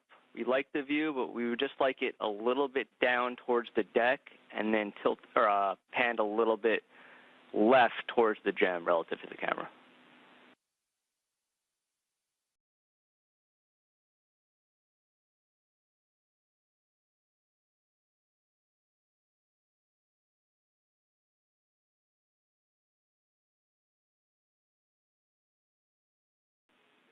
We like the scene. Thanks, Johnny.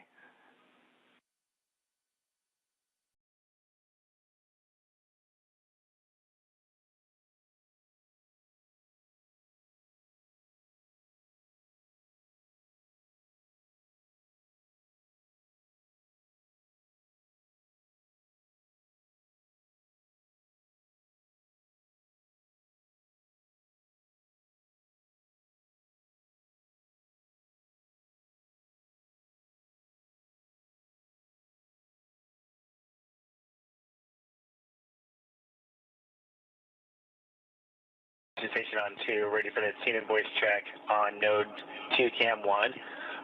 We also have node 2 cam 2 set up as a backup option in case cam 1 goes down.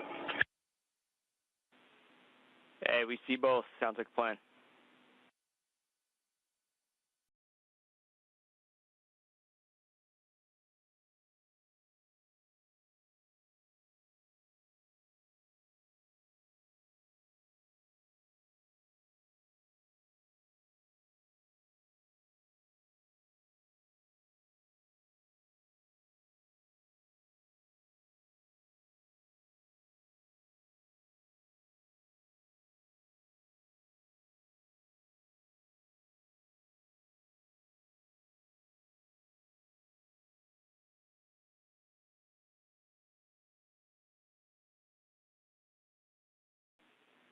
And standby 1, Johnny.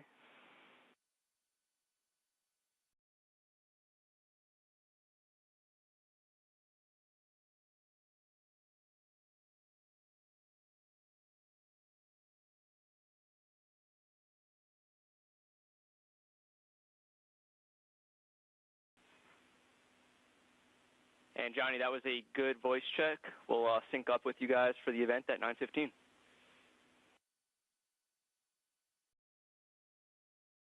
And actually, Johnny, if you're offering up, we'll take the backup voice check as well on the other camera. Sorry to make you float away.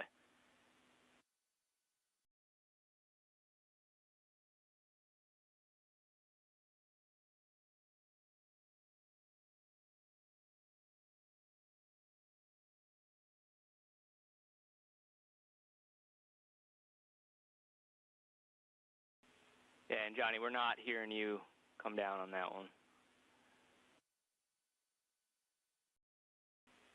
And Johnny, we don't need the troubleshoot. We like the primary, so no worries there. Copy, thumbs up.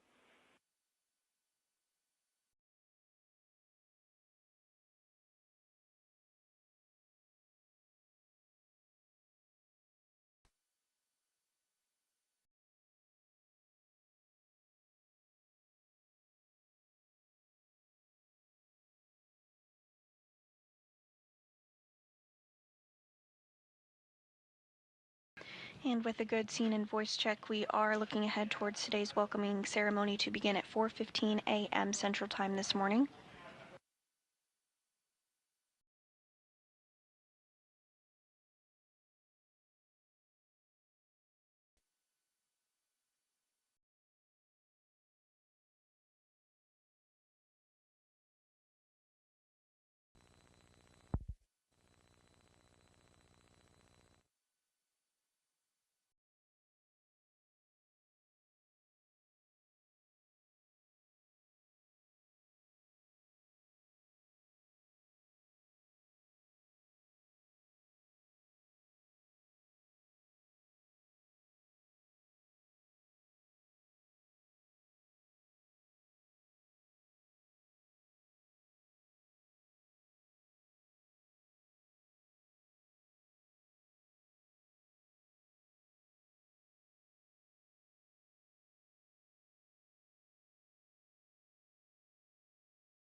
Station Houston on 2 for cupola shutters.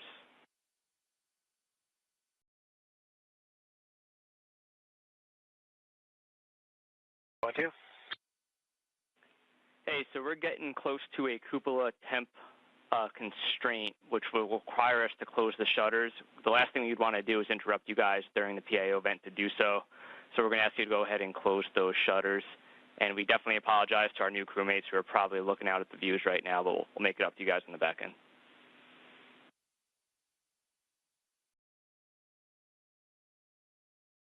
And they are currently closed. Copy all. Thank you.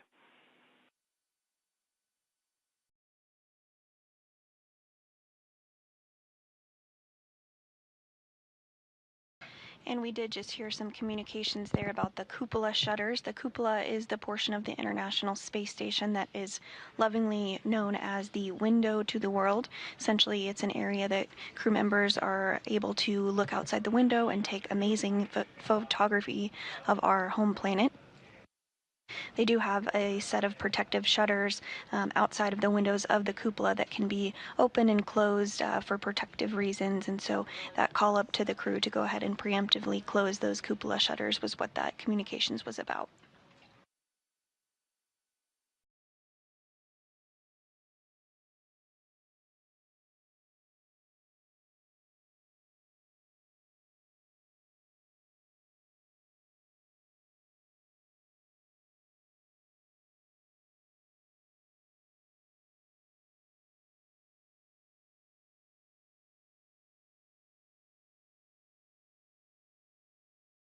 And we are now 20 minutes out from the start of today's welcome ceremony at 4:15 a.m. Central Time. If you are just joining us, you are looking at a live view inside the International Space Station ahead of that welcoming ceremony. We did have Crew 11 that docked to the International Space Station Zenith port of the International Space Station's Harmony module at 1:27 a.m. Central Time this morning. Following that, hatches were opened at 2:46 a.m. Central Time. All of this following their launch from the Kennedy Space Center in Florida the day prior at 10:43 a.m. Central. So soon we will have that welcome ceremony where all 11 crew members on board the International Space Station will get to participate in this event, officially welcoming Crew 11 of NASA astronauts Zena Cardman and Mike Fincke, as well as JAXA, or Japan Aerospace Exploration Agency, Kimiya Yui, as well as Roscosmos cosmonaut Oleg Platonov on board the International Space Station. For some statistics for you, this is Cardman's very first space flight, as well as Platonov's. It's the 4th space flight for NASA astronaut Mike Fincke, and the 2nd for Kimiya Yui.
And we are now 15 minutes out from today's welcome ceremony, beginning at 3:15 a.m. Central Time.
And as we await today's welcome ceremony starting in a few minutes at 4:15 a.m. Central Time, you're looking at a live view inside the International Space Station Flight Control Room, where the team did work through procedures today for not only the docking, but the vestibule repressurization and then eventually hatch opening.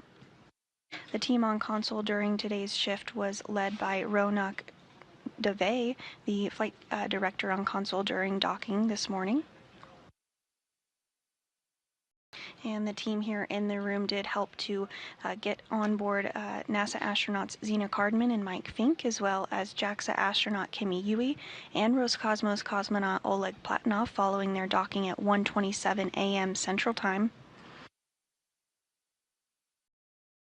The quartet of Crew 11 did launch from the Kennedy Space Center in Florida yesterday, August 1st at 10:43 a.m. Central.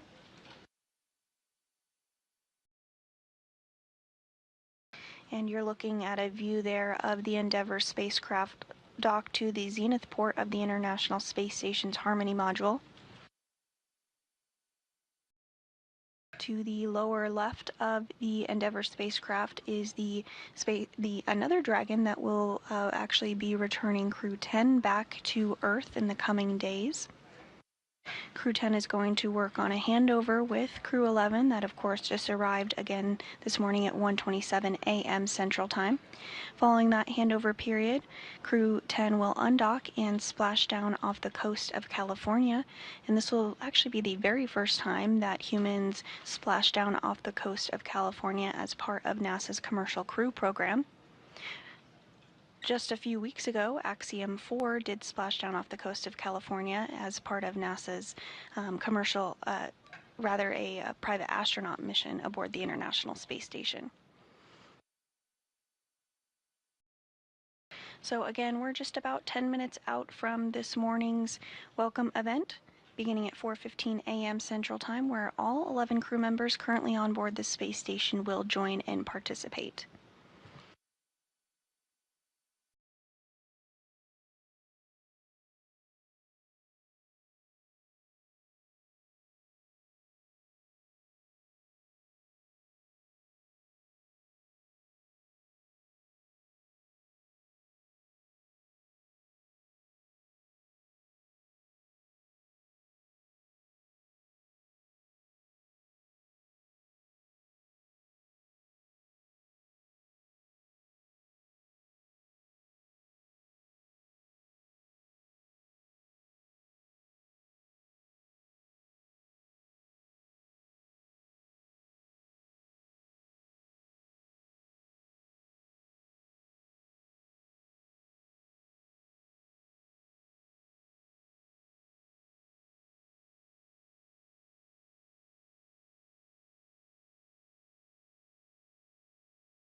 And you're getting a live look inside the International Space Station as NASA astronaut Mike Fincke, now on his 4th trip to Space Station, does a little microgravity flying.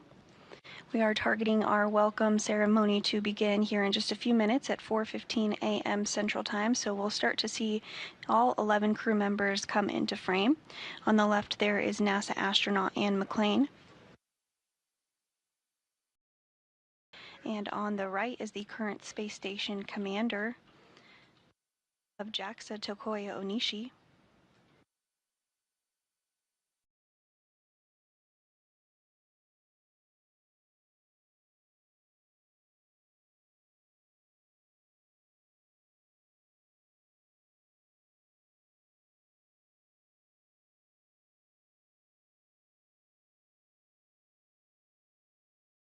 And now joining in the frame is JAXA astronaut Kimiya Yui. This is Yui's 2nd trip to the International Space Station.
And we will go ahead and stand by for just a couple minutes longer ahead of the welcome ceremony today at 4:15 a.m. Central Time.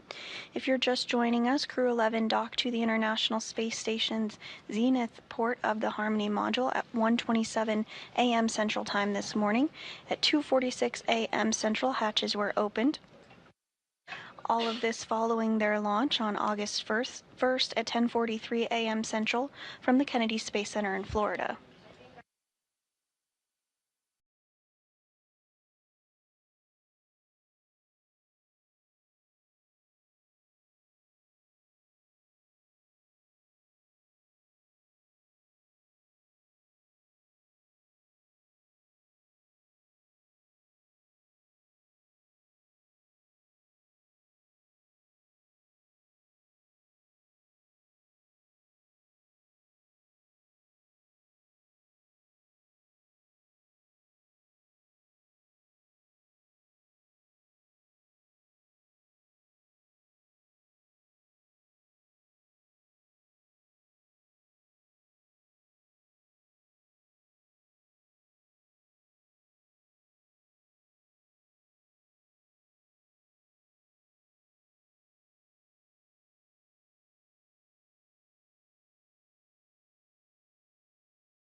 Station, this is Houston. Are you ready for the event?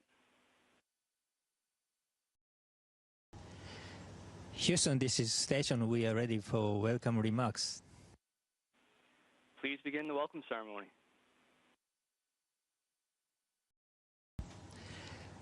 Good morning, good afternoon, everybody on the ground from the International Space Station. And Endeavour crew, welcome on board. Yokoso, Daburo Pajalabachi. And we are so happy and excited to see your smiling faces. And Zena, Oleg, congratulations on your first space flight. We are looking forward to hearing your impressions and your feelings about that. And Mike and Kimiya, welcome back. Your experience will be an invaluable asset for Expedition 73. And we have a very busy handover period ahead of us, but I'm really looking forward to working with each of you. So now I will pass the microphone to Crew 11 Commander Zena Cardman.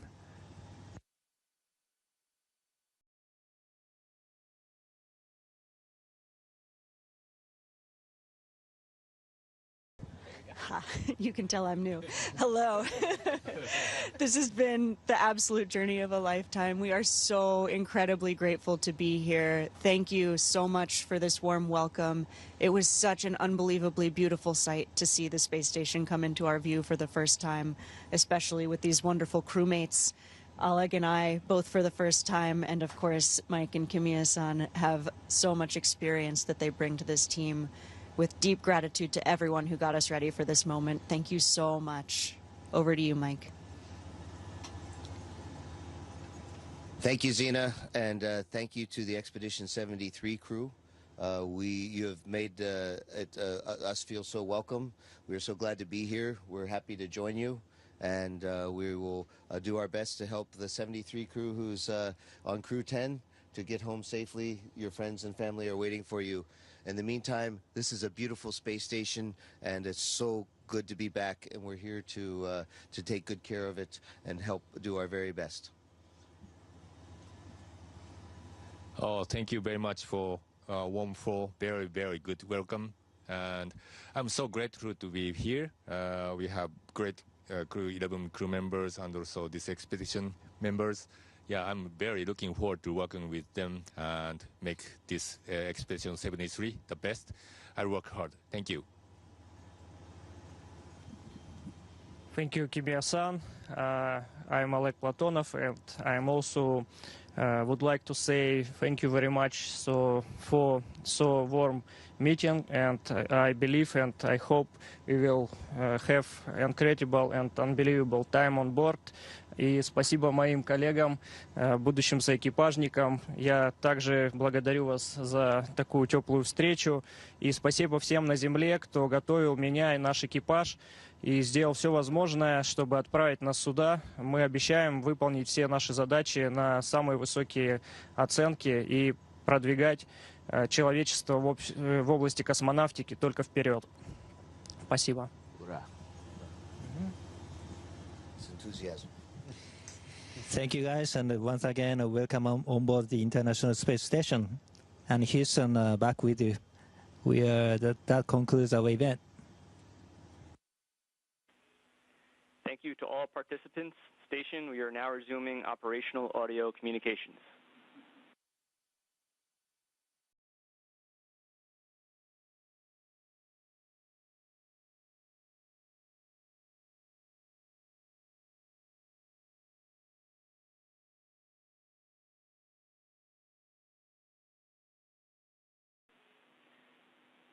Station Houston, back with you on to for big picture rest of the day.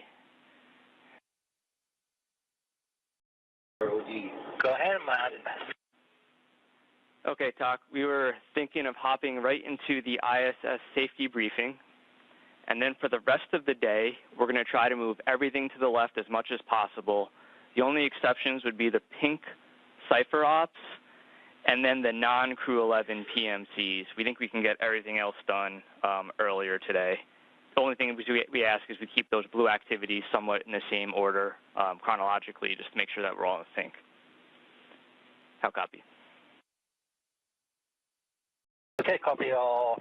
Basically, we move everything to the left except for Fincke activity and also non-Crew 11 related PMC. That is a good readback. Ready when you are. And we are going to just start a safety briefing so you guys can send a test command for caution warning tones.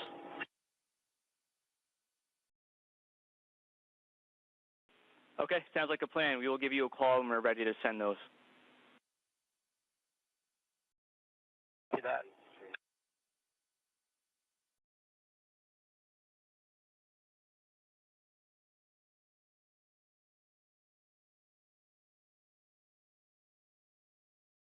And there you had it, a very warm welcome to Crew 11 on board the International Space Station following their launch August 1st at 10:43 a.m. Central Time.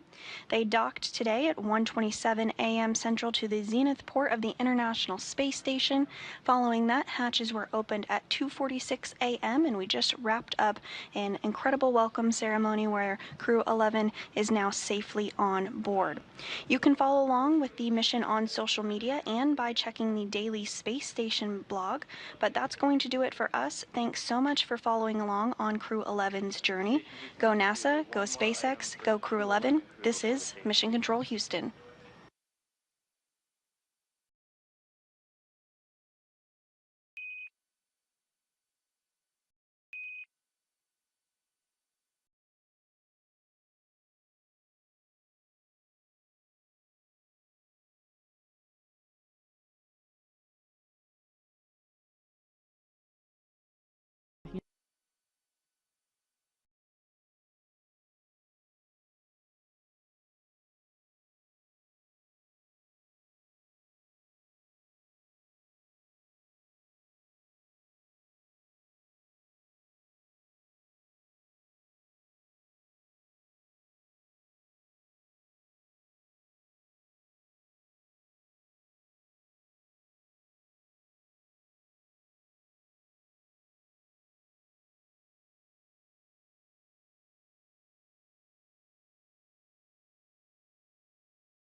What does that mean? Well, we said 400 meters. That's waypoint 0. When you get to